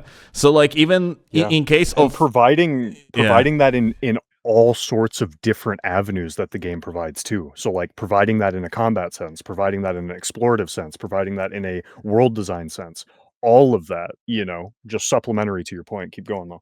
Yeah, and I guess even if it is something technically smaller in the meaning that less people going to interact with the game overall than people that gonna interact specifically with PvP, the wow effect is exactly as important. It is the most important hook, yeah? And like giving something that you just said, yeah? Like possibility to just literally style on your opponent, and it is actually effective way to win. That's a win condition. To being stylish as fuck is very important, probably. Yeah, I would say. Is that this system even acts almost as a tutorial for bad players, right? Because what it does is that if you just play in a way where you just walk to the enemy, hit them once, walk back, walk to the enemy, hit them once, right?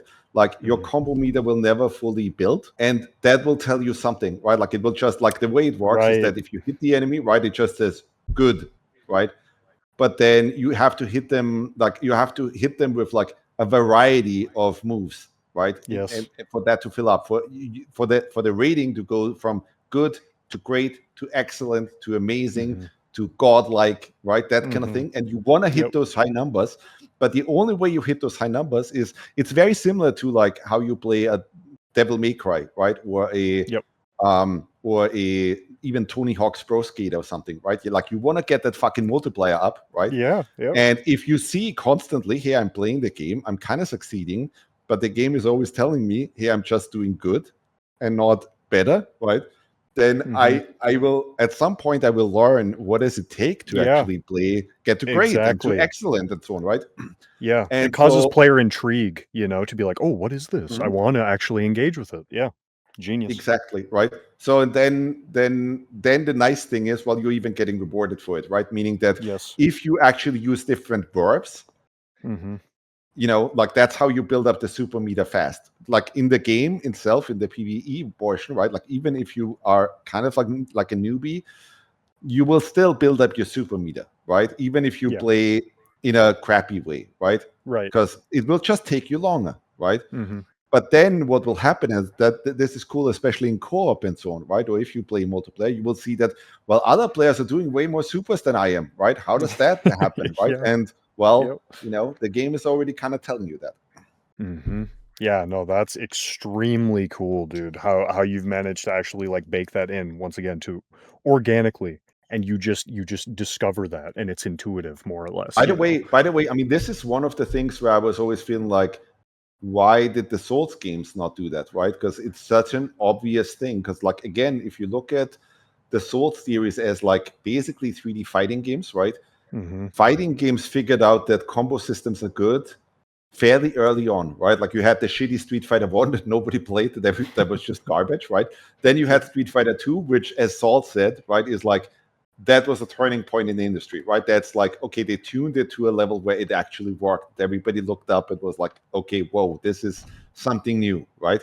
Yeah. And then very quickly, I don't remember anymore. I think it was with, I'm pretty sure it was only with Super Street Fighter, right? Like Super Street Fighter 2 Turbo only did like, we increase speed, right? But then Super Street Fighter immediately had, oh shit, combos are really fun, right? And then also like, hey, building up these combos and like doing a super is even more fun, right? And so, but we never saw that in Souls games, and I always wondered why, right? Because it's the same thing. Well, yeah, it's very fascinating too, especially, talking about like some of the things that your game has done exceptionally well, Thomas, which is the focus system. Like I love that effectively you've replaced the MP or FP system, mana. Instead of I always found it very odd that, you just start with, a full mana bar and then you just mash L2 in the case of Elden Ring, right, with like an overpowered Ash of War, and then you can just like more or less trivialize an encounter from range, things like that, right?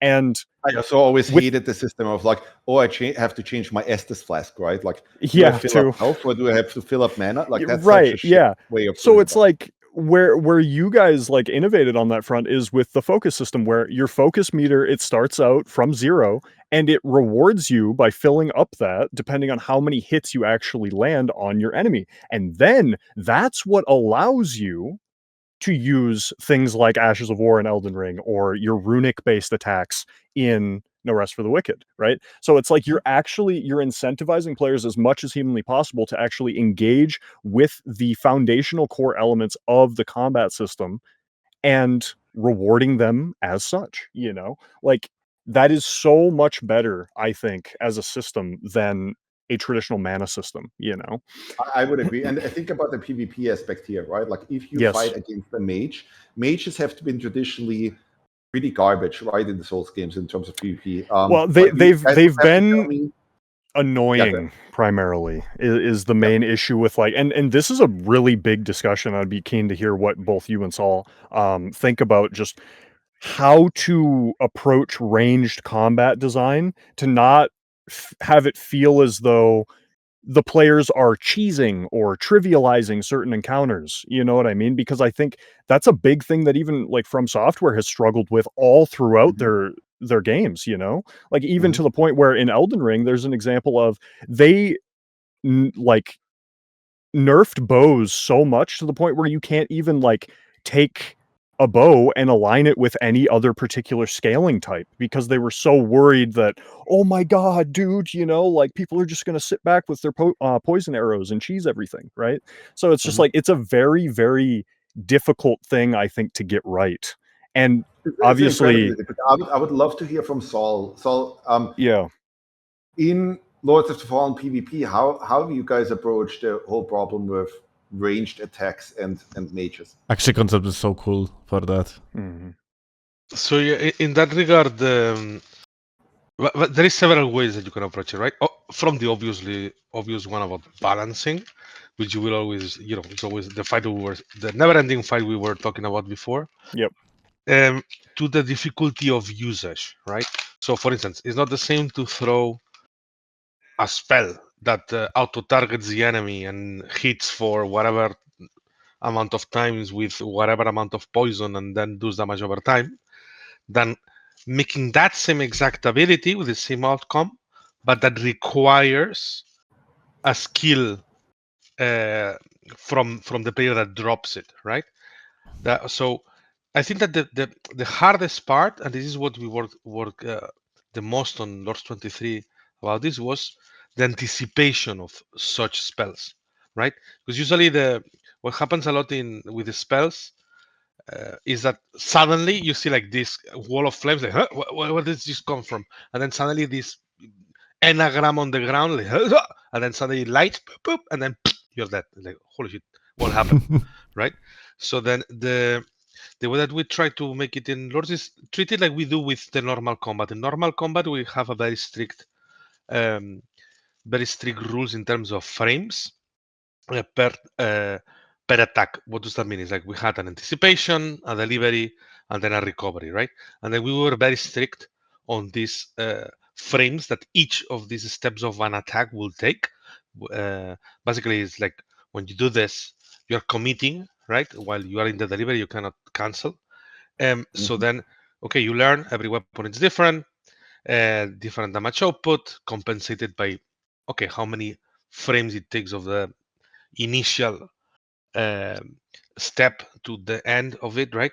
So then we try to use that same logic in Magic. So then whenever somebody was casting a spell, to have a clear indications on, let's say, the mage, and then on whatever the thing is going to happen.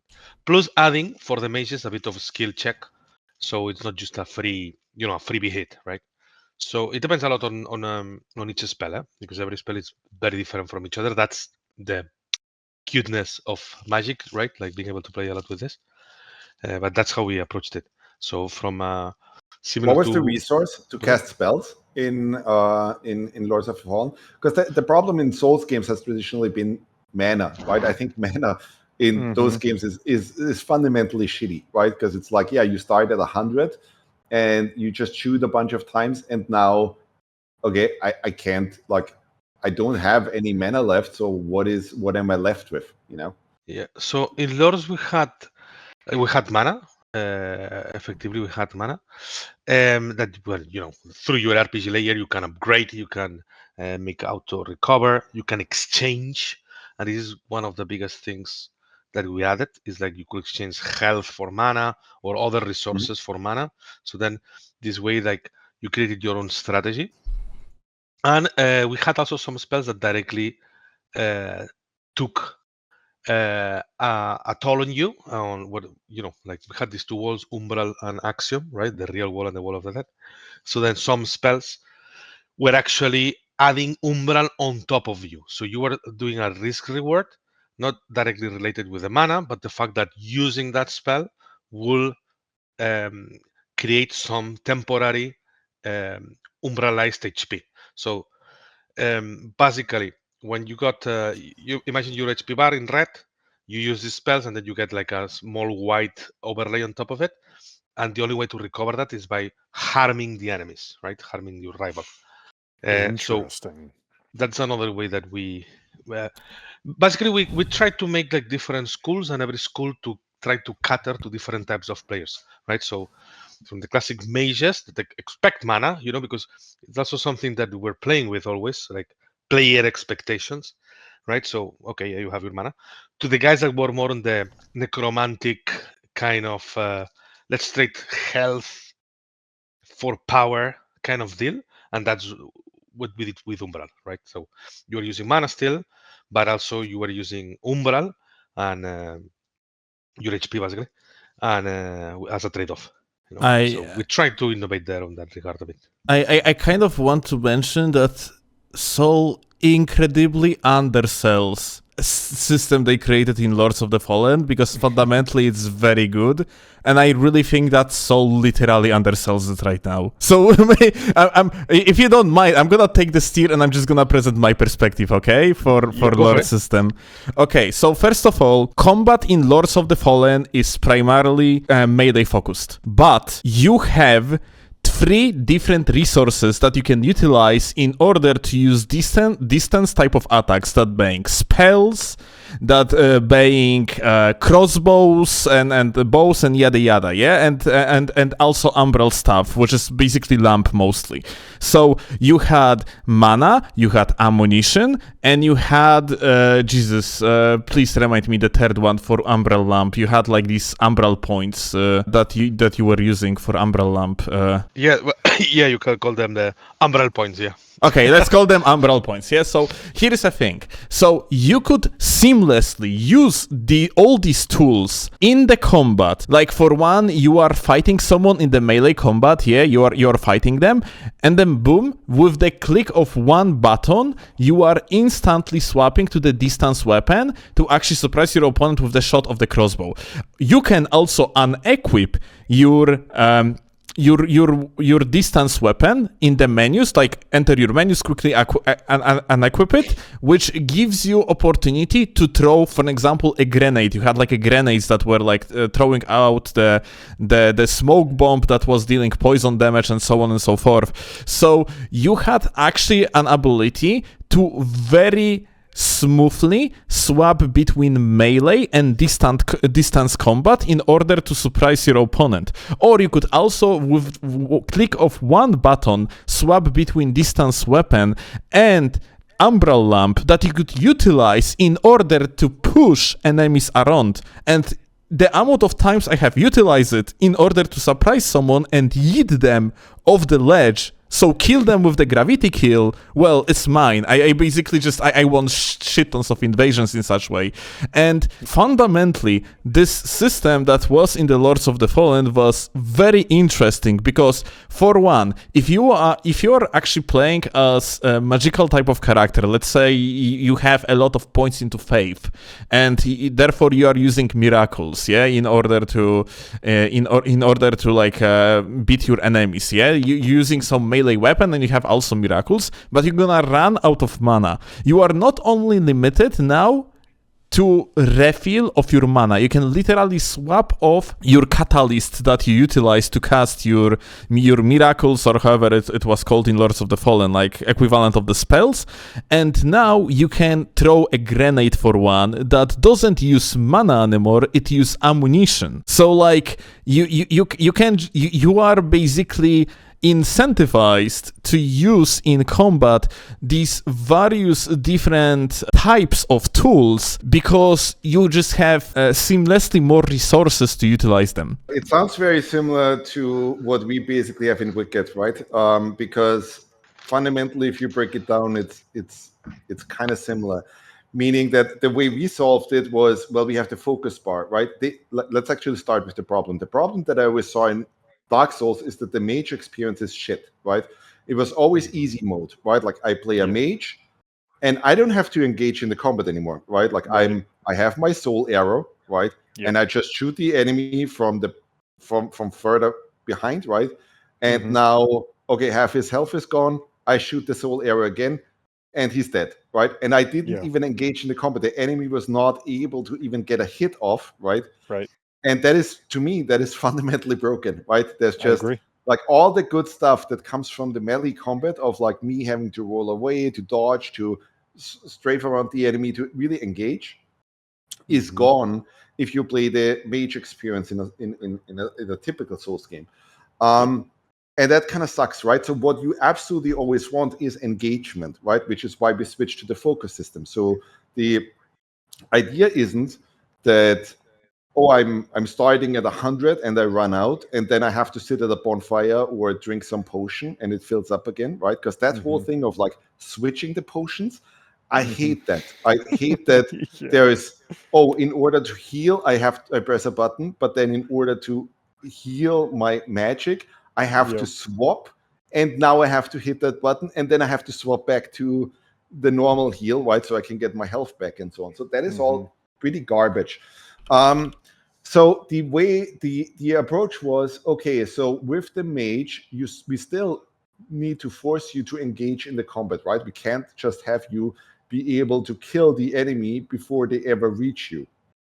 Meaning, okay, so in order for you to cast spells, like to do the hard-hitting stuff, to do any kind of rune attack, you need to build up focus, right? And then the problem was, well, players didn't like the fantasy, right? Because now you're getting into player fantasy, right? Like players Right. still want to play a mage that can shoot a fucking fireball, right? Even without first hitting enemies. So the way we then solved it was, and this is where it becomes similar to what you guys just discussed with, like, okay, I can throw a grenade and other things, right? We just basically introduced basics, right? Like we introduced these small spells that are still giving you that fantasy of like, hey, I can cast a fire dart, right? But the fire dart doesn't really deal a ton of damage. It's mostly there to kind of like pepper enemies with. And they will also fill up your focus bar, right? So for all intents and purposes, they are basically just long-range melee attacks, right? Like that's basically how we see it, right? And that creates a nice flow, right? Because now I'm like, okay, so I actually have to engage, and the enemy will actually get to me, and I have to build up for the full meter, right? So now you're kind of like getting the same advantages that melee combat has in the mage combat, and you still give the players a variety of stuff, of abilities and actions that they can perform, so that it solves that for you, right?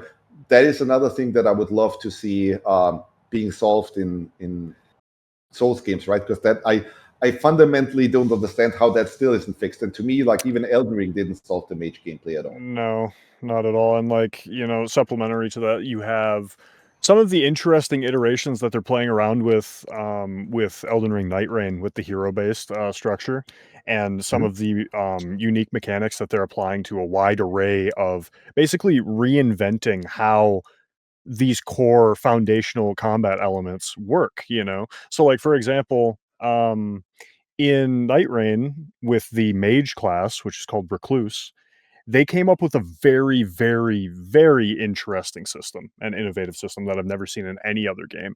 And how they have it is basically the Recluse it still functions off of FP, mana, right? But as you're casting spells, right, depending on which spell you cast, you can use the character's active ability to like siphon some FP back after landing a spell, right? And then what that does is it stores the whatever particular element that spell that was just casted with. It puts it into your what's called a magical cocktail, right?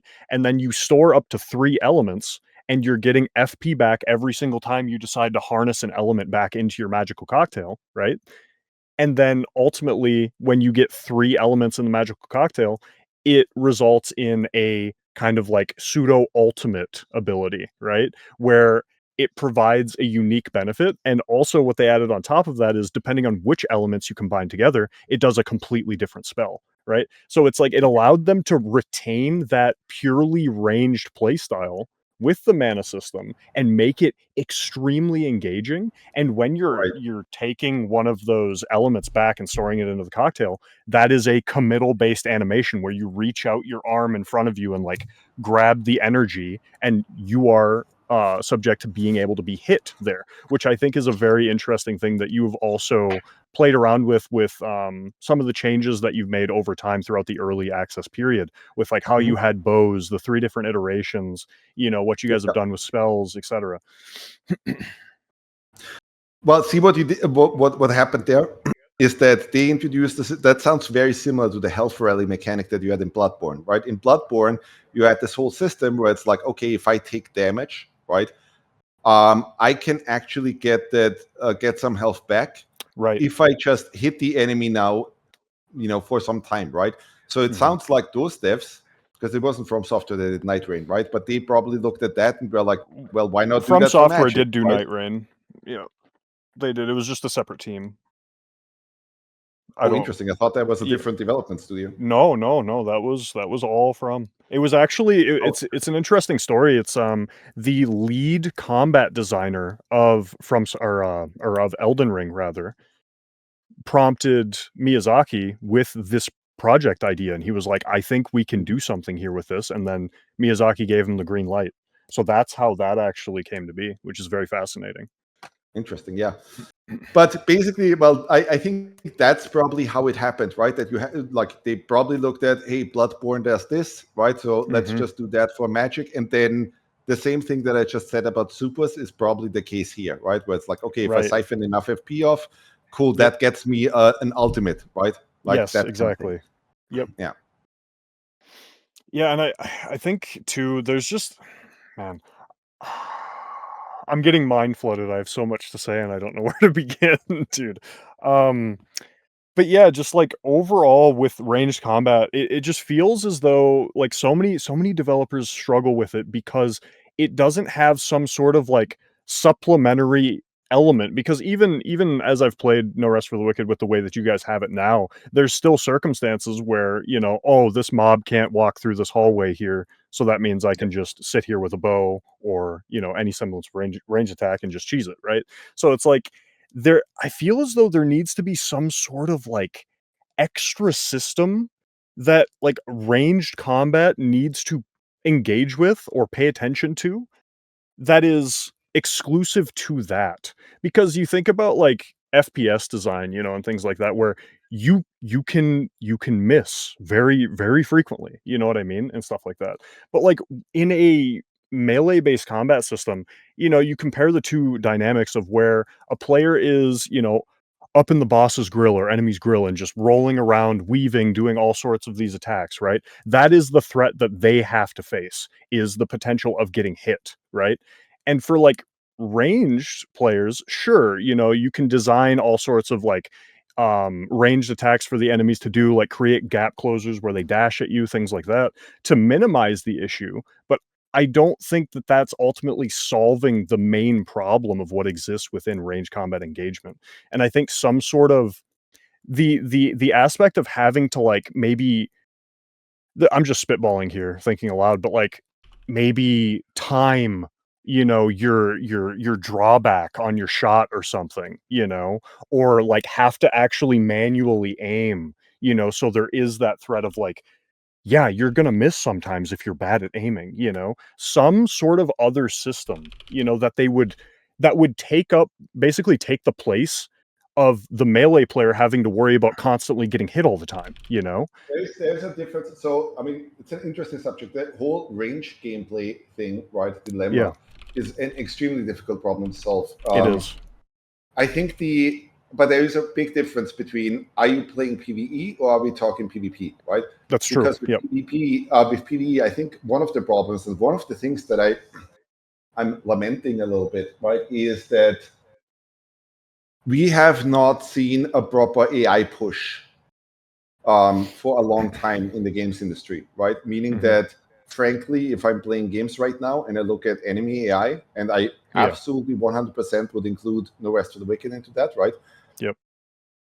They're not much smarter than in games that I played 20 years ago, right? It's still the same old behavior trees. It's still the same old thing, the way they get triggered, etc., right? One thing that I would like to see, and Saul is as experienced as I am, right? Meaning as old as I am. It was amazing back then to see the Havoc physics engine coming in, right? And solving one of the long-standing issues of like, oh my God, like how can we create a somewhat believable world, right? And then you saw Havoc for the first time and you were like, oh, are you fucking kidding me? That is so amazing, right? And then you saw the Half-Life 2 demo and you were like, my God, that is fantastic, right? To see that. And I would love to see something similar happen with enemy combat, that there is, you know, like that you would kind of like create almost like a plugin or something, right? Of like, hey, the game understands what enemies can do in your game and they're actually smart about it, right? Like, wouldn't it be amazing if, like, okay, if you play ranged, right, that the enemies don't just do the typical thing, right? Or like our thing right now is like, hey, we have anti-range moves, right? Meaning that if you hit them with an arrow, hey, every now and then they will hit you with their own ranged attacks, or they will pull up a shield or something, right? But it doesn't happen that often, right? And you can certainly cheese it quite frequently, right? But the cooler thing to happen would be, well, what happens in real life, right? Like if you enter my space and you have a fucking bow, I would probably take cover, right? I would probably, oh my God, there's a fucking table here, right? If you come in with a gun or something, Right. I'd flip over that table and take cover, right? Like, so why do enemies not do that in video games, right? Yeah. And that's a general problem to solve. With PvP, the ranged stuff that we're seeing is that, well, it's fairly easy to just do a sidestep, right? And that's just something in PvE, you don't necessarily always want that, right? It's fucking annoying if every single grunt enemy acts like a real player, right? Like, and that's one of the biggest issues with Elden Ring's design that a lot of people have like crucified FromSoftware for, is because they started using input reading for enemies in relation to ranged attacks, you know, and that just feels terrible. That is not a solution, you know. Input reading has never been the solution. Yeah, I mean, people. Yeah, no matter if that's let's say more advanced type of player or a casual player, everyone just like they roll their eyes when they see input reading moment. Yeah. Okay, and another question from the chat is: how does a game developer like you guys separate actual good feedback versus how a player wants to play the game? So this is a tough question. Yeah. Oh, I mean, some of it is obvious. Just like, okay, I would like to be able to ride an elephant. Yeah, sure. And I would like to have 3 billion in my bank account, you know? Like, so there is some stuff that is obvious. But then at least the way that I approach it, and this is very personal to every, there is no magic formula again. There is no one way to do things, you know? Every developer does it differently. Basically, how I like to do it is like hearing the feedback, whatever it is written on a post, if it's on an angry review of a feature of your game, or on a YouTube video, or whatever it comes from. It's kind of taking all this feedback and then trying to make a mental map. Like, imagine this sort of the scenes in detective movies that they have. Oh, we are following this suspect, and then they have all the clues with red lines between the pictures, you know. So trying to build that up based on the feedback, right? Because a lot of times somebody might be pointing somewhere like, oh, this is clearly the issue, this is the problem, but actually that's not the problem at all, because you fix something else, and then actually like somebody's like, oh, this is great, what did you guys do on this, right? And like, actually we did nothing about this, but we fixed this other thing that wasn't directly affecting this, right? And as video games are very complex systems, sometimes it's hard even for us to kind of put the nail on where exactly the problem is, right? So that's why what I try to do always is like try to gather as much as I can, try to see correlations between the different problems, and then with the team, with the dev team, we try to figure out how we can address those potential issues, right? So in general, though, I will say that even if I was joking at the beginning, there is no bad feedback, you know, because even bad feedback, it's okay, because then you just cut it very fast. You see what I mean? So the at the end, it's a matter of what do you do with the feedback. This is the important part, right? I usually categorize it into experienced and inexperienced feedback, meaning I'll give you examples. Inexperienced feedback to me would be, I a couple months ago, I had someone in our Discord basically asking very passionately, right? Like, we should add jump to Wicked, right? Like, just add a jump button, right? And it's this whole thing of like, as a gamer, right? Like, if you're just a gamer, you never try to develop a game. You never really thought much about the design behind a game and how all of these systems work together and so on, right? You just play a whole bunch of games and you see a feature in one game and you want it in another, right? And with that guy who wanted jump in the game, right? Like, there was this clear thing of like, well, he never really thought about what that means, right? Like, and he probably doesn't have the experience to understand that, but that would not really work, right? Because us adding a jump has a dramatic effect on the combat system. It has a dramatic effect on, oh my God, none of these levels were ever designed with the player being able to jump with a jump button, right? Like, you can jump in Wicked right now by running off an edge, right? And then it does the auto jump, similar to Ocarina of Time and so on. Like the Zelda games that came out in that period. But they were never designed with that in mind, right? But a gamer does not necessarily understand that, right? They just think, hey, the developer is lazy. Why don't they want to add this, right? And all of that stuff, right? And it's like, no, we're not lazy, but we have to think about it because we're not adding random shit to the game. So, and that doesn't necessarily mean that that feedback is bad, right? That could lead you to, well, why does he want a jump button, right? What does that even mean, right? Like why does he make that request, Exactly where right? it comes from, right? Like, is he Exactly. So that's lacking on what challenges on the environment? What is it, Exactly, right? Or just, is it like, does he not like the current jump thing, right? Like any of that stuff.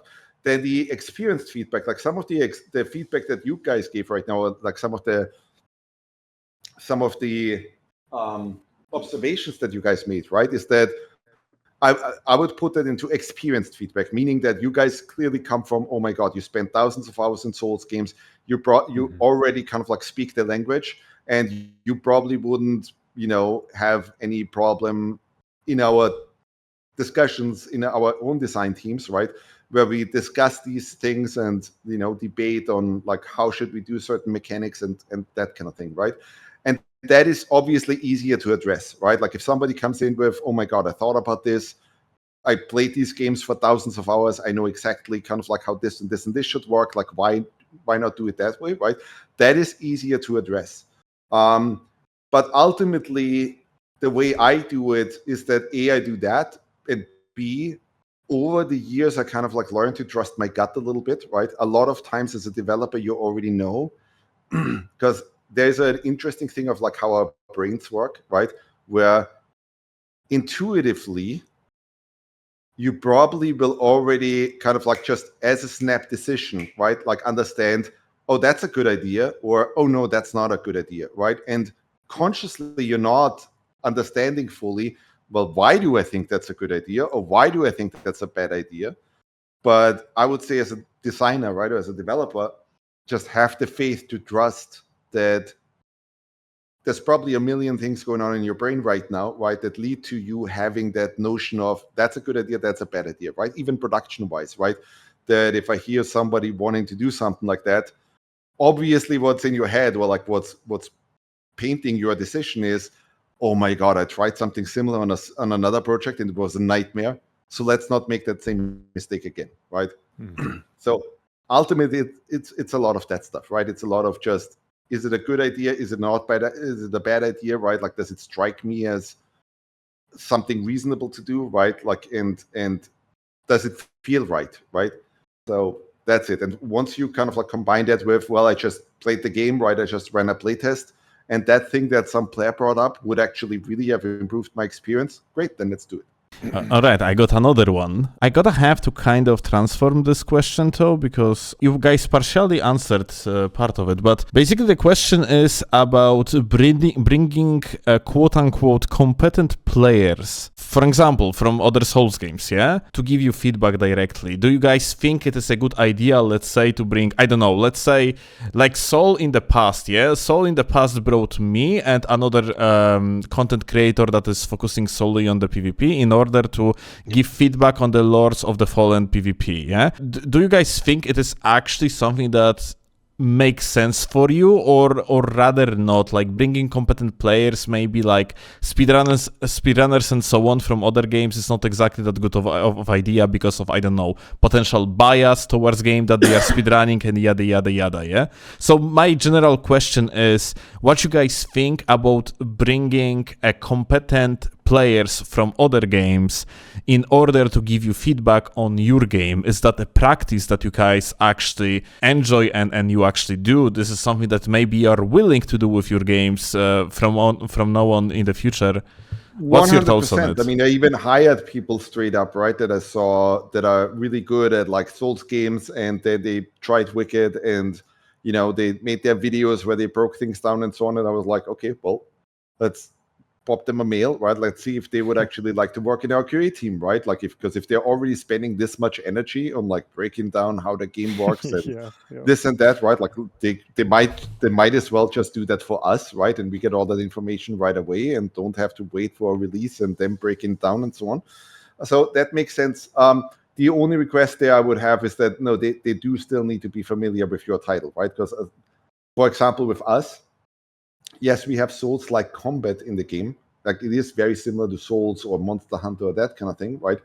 But it's not quite the same, right? So I would not straight up, like go to someone who played a lot of Souls, right? Because it's not 100% applicable, right? Like there has to be a measure of, well, that person has also shown that they are really in love with Wicked, right? And then it becomes interesting, like that they deeply understand what our approach is compared to a Souls game, right? That's how I'd approach it, right? Like just straight up, hey, somebody plays a lot of Souls games. That might be interesting when you're still in development and your game isn't out there, right? And you just want to see, hey, would Souls players enjoy this or that kind of thing. But I mean, we are at a point now where it doesn't necessarily make sense, right? Where the requirement would be, no, you need to actually have played Wicked, right? Even if you're a Souls content creator or something and spend thousands of hours on Souls, right? Like I would want to see that, like that you can actually apply that knowledge to No Rest for the Wicked. Well, still, you just said it right. Like that's how we got to meet each other. Similar to what Thomas was saying, I just looked up for streamers that were playing the game. I knew you before that still, so and I was like, hey, okay, let's contact him, right? And then that's how we do it. So you guys are experts on that, let's say, genre / playstyle, how you want to call it, right? And then from there, well, we take it from there, right? Like because it is true as well, like that this is very healthy, like for us to talk with the potential audience that we're gonna have, right? Because at the end, still, like you play Lords, right? And you actually completed Lords several times. Oh so yeah, like 4 or 5 at this point.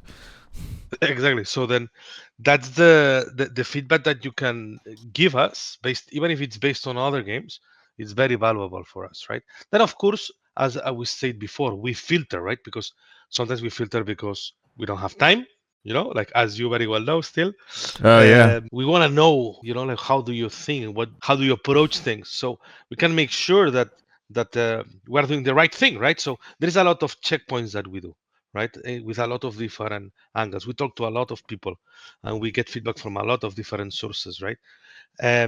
So that doesn't mean that we put, going back to the original question, right, that we put these, let's say, external collaborators in charge of the design, right? Because then basically what you're doing is like let's say, like a design by committee / like a strange mix of ideas that might not even fit with each other. And sometimes you just don't want to copy, as Thomas was saying. You want to improve somewhere else. For instance, if we will have gone directly to and ask like a Souls-like player for our combat design, we will have never come up with the integration of, as you very well explained before, still, of range combat with close combat, right? So that's something that, because we wanted to push the envelope, that we achieved, right?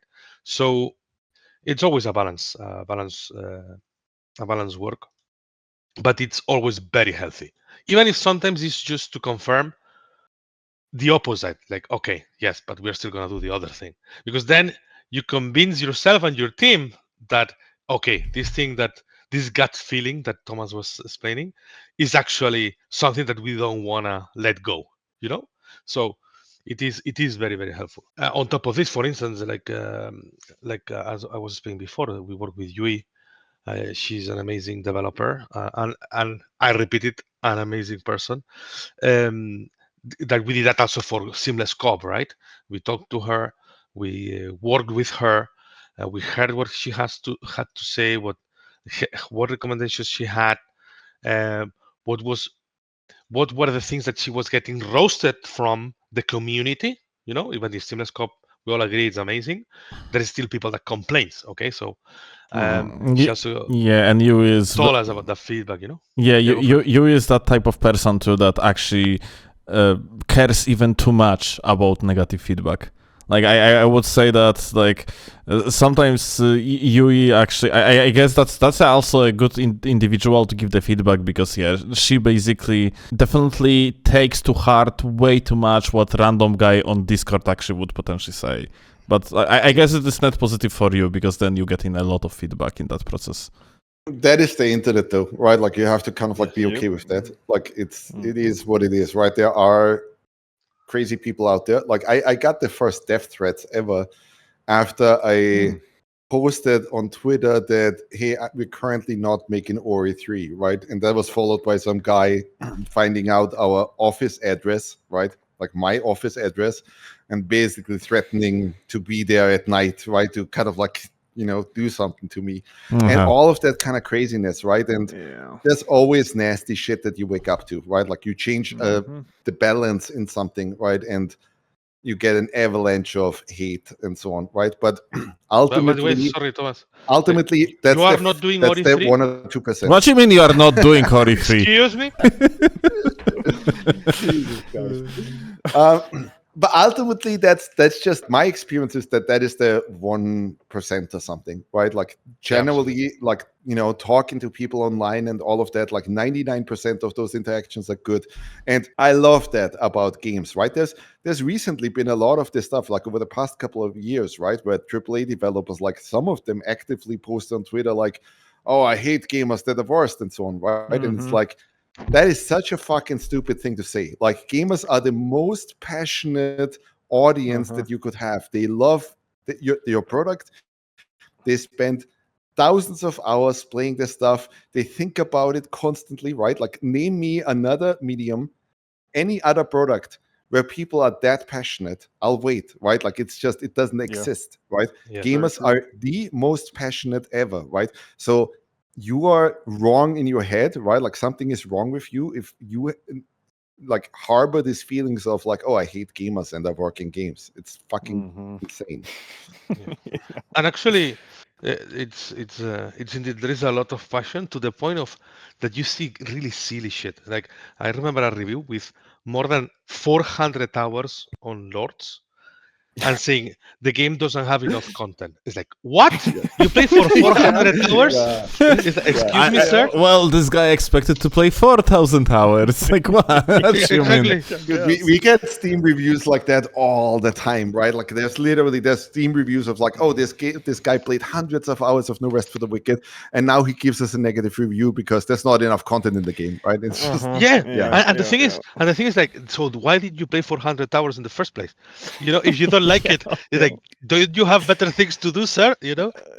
But again, like the what we used to do then is like contact some of these profiles, right, and ask them, hey, what's up? Like, and sometimes it was a small silly thing or something that pissed them off, like something that I don't know, like a trap or an item that didn't work how they expected, or and then when you actually acted on those, they were suddenly your biggest fans. Like suddenly they become like, oh, they change the review, and because sometimes it's true that we were saying it before about loneliness, right, on the internet.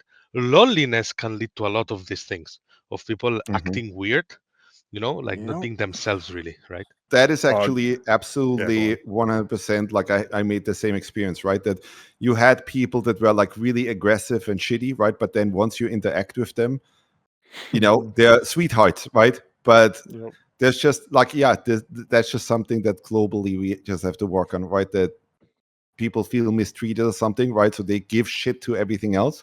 But once they notice that you hear them and you have, they have your attention, right? That it matters. So here is the thing. I am for the last 1 entire hour or even longer trying to look for a segue to the final question and I cannot find it at all. So I am going to ask it straight. Why you guys think that there is so little of PvP included in the Souls-likes? So basically, what I meant by that is in nearly every single FromSoftware game, you have some sort of PvP aspect, like you either like direct PvP or some sort of the way of competing against each other. So you have that entire subgenre of action RPGs games that are called Souls-likes, that are purely based off what FromSoftware started, which is like this specific type of combat, similar to Demon Souls and further Dark Souls, then Elden Ring, and so on and so forth. And yeah, these games have PvP. Why? Let's also be clear, they haven't necessarily started it, right? Like I would say Monster Hunter was probably the origin. You mean the type of the combat? Okay, got you. Thing is, so I think Demon Souls is the very first game of this scale that is essentially action RPG with similar with this type of combat, where you have to actually care about your spacing, your positioning, and so on and so forth. And then it has PvP. And then it has PvP. So why video games that are heavily inspired and literally belongs to the so-called Souls-like genre, why these games sometimes they actually engage in co-op and they actually like do co-op, but they never do PvP? Like Lords of the Fallen and No Rest for the Wicked is one of very few that ever even tried. Why other games do not do that? I can count on one hand the amount of Souls-like games that have tried to implement like even co-op, but also PvP. And like, being that the Souls-like genre exploding, you know, and FromSoftware basically creating that by hybridizing and all of these different elements from all of these different games, and them culminating and creating this brand new genre, I think that it's very fascinating to me. Countless Souls-likes over the years, you know, there's so many, you know, and it's like a 95%, you know, ratio of like the Souls-likes that decided to pursue those multiplayer elements in some way, shape, or form. So you want the honest answer or the politically correct one? Preferably honest. Yeah. Because it's hard. It's very hard.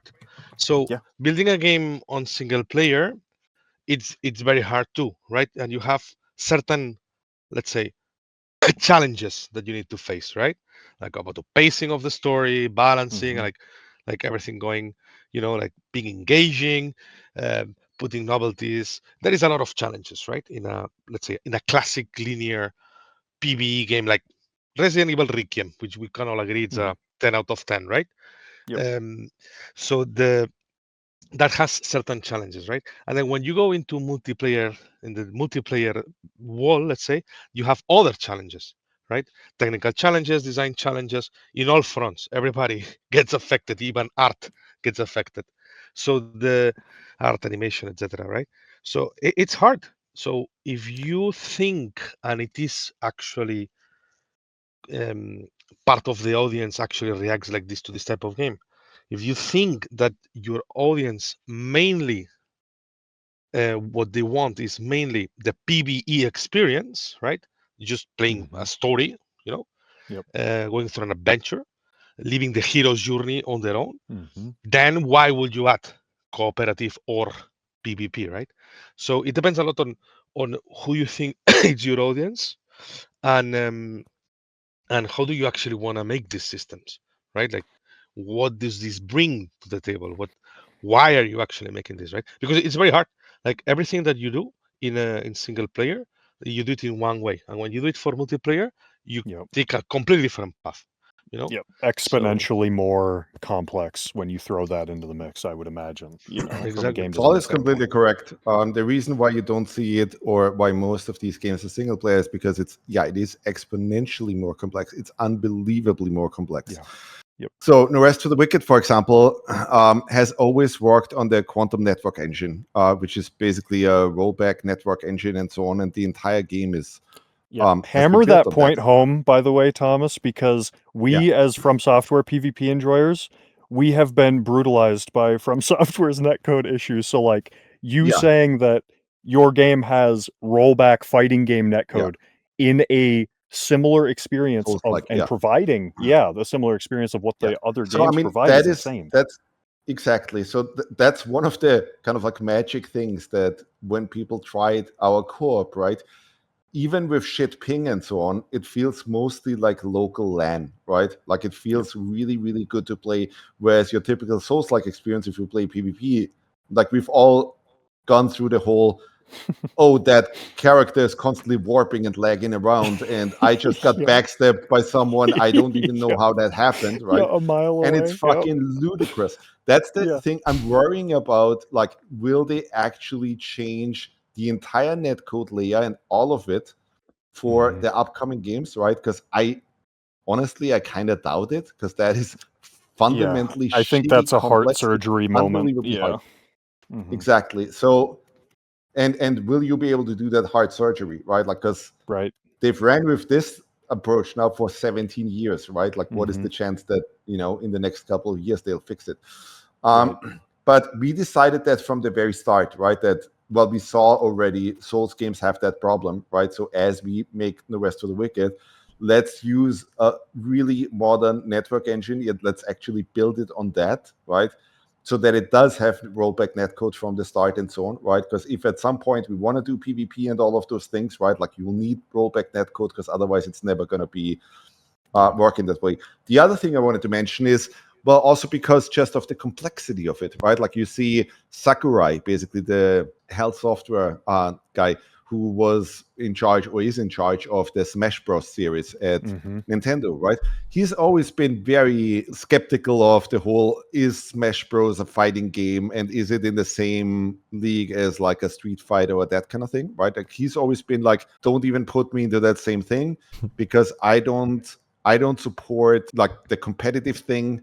The game is just engineered to be fun, not to be a sport, basically, right? Yeah. Simply because of that level of complexity, right? And if you put in PvP like that, like, even if you go through all of that, you might not want to make it official, right? Because the moment you make it official, that it's like, oh, it has PvP and it's properly fully supported and all of that, right? Mhm. Like, then you have all these people coming in that will see it through that lens, that will criticize it through that lens, that will compare to all these other games, right? And it might not stand up, right? Like, because ultimately, like, if you're making a Souls-like, your core experience, right, the beating heart of it is that ARPG experience. It's you playing the PvE mode, going through the levels, getting all these items and all of that, right? And it's like, the other part is basically, it is secondary. And if you make that official, right, like, then you will get scrutinized a lot. Even if you go through the pain of, oh, we built it on a proper network foundation, right? And we engineer because that is so more fucking complex, right? Like, now you have prediction, like, every single action that you have has to go through a predictive network layer and so on, right? Even if you go through all that pain, are you really focusing on fully and making it real, right? That, oh, it's also basically a fighting game, or let's see what happens. So I have a quick follow-up question then. Do you guys actually think that it is general mistake that developers do not include PvP in this, if they are actually making Souls-likes? I think if you're not basing your game on a proper modern network foundation, you will basically ensure a guarantee that if you ever will add PvP,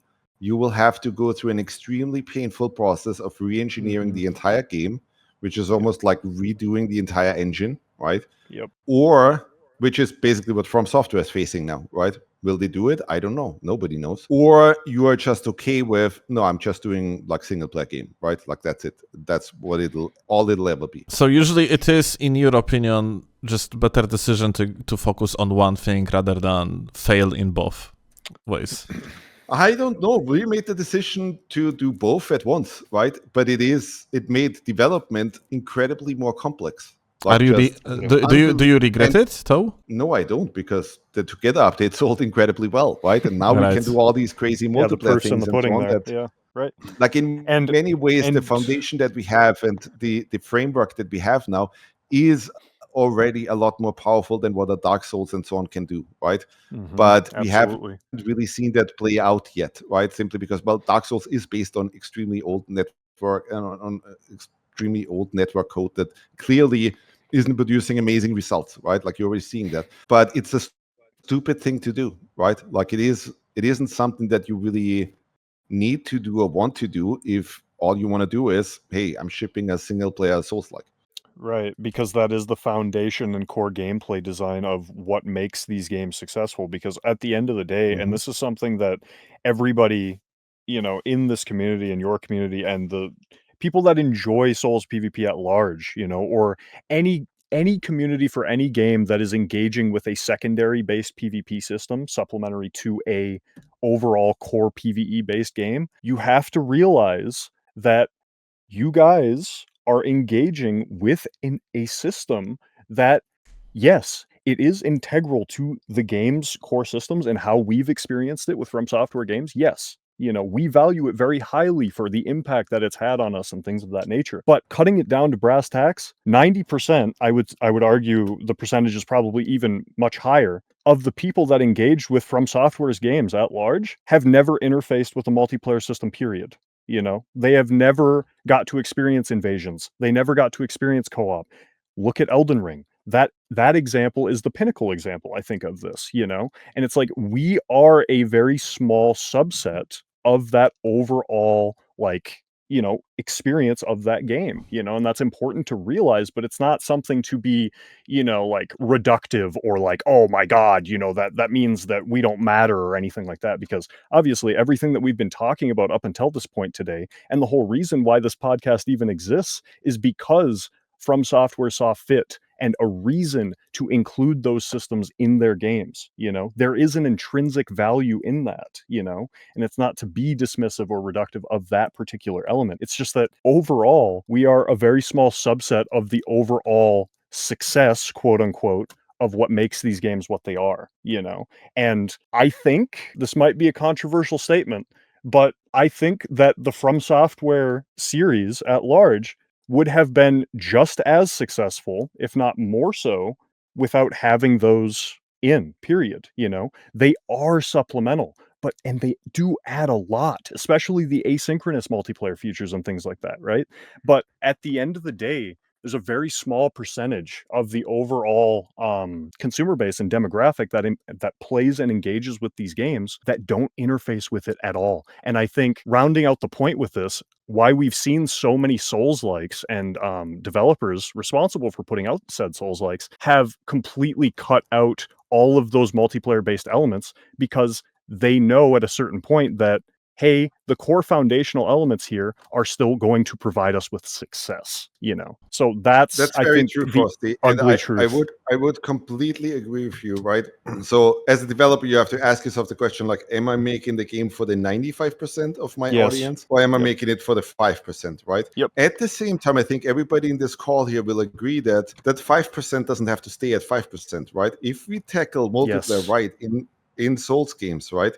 If we tackle co-op right, and then also PvP, I think there's a tremendous opportunity there. And you already said it, right? Like, imagine what we can do now, right? Like, we could turn this into a MOBA, right? We could do crazy PvP that, you know, that is unlike anything you've ever seen, right? It is a full 3D fighting game and so on, with rollback netcode and so on, right? You could turn it into survival crafting game that has 4-player support and so on, or even more, right? You could do all those things, right? So you could see a Fortnite-esque thing happening, right? Where it's like, oh, holy shit, like that 5%, because we hit that Street Fighter 2 moment, right? It exploded. All that tuning is there, and it's now super like, it's super fun to play with others and all of that, right?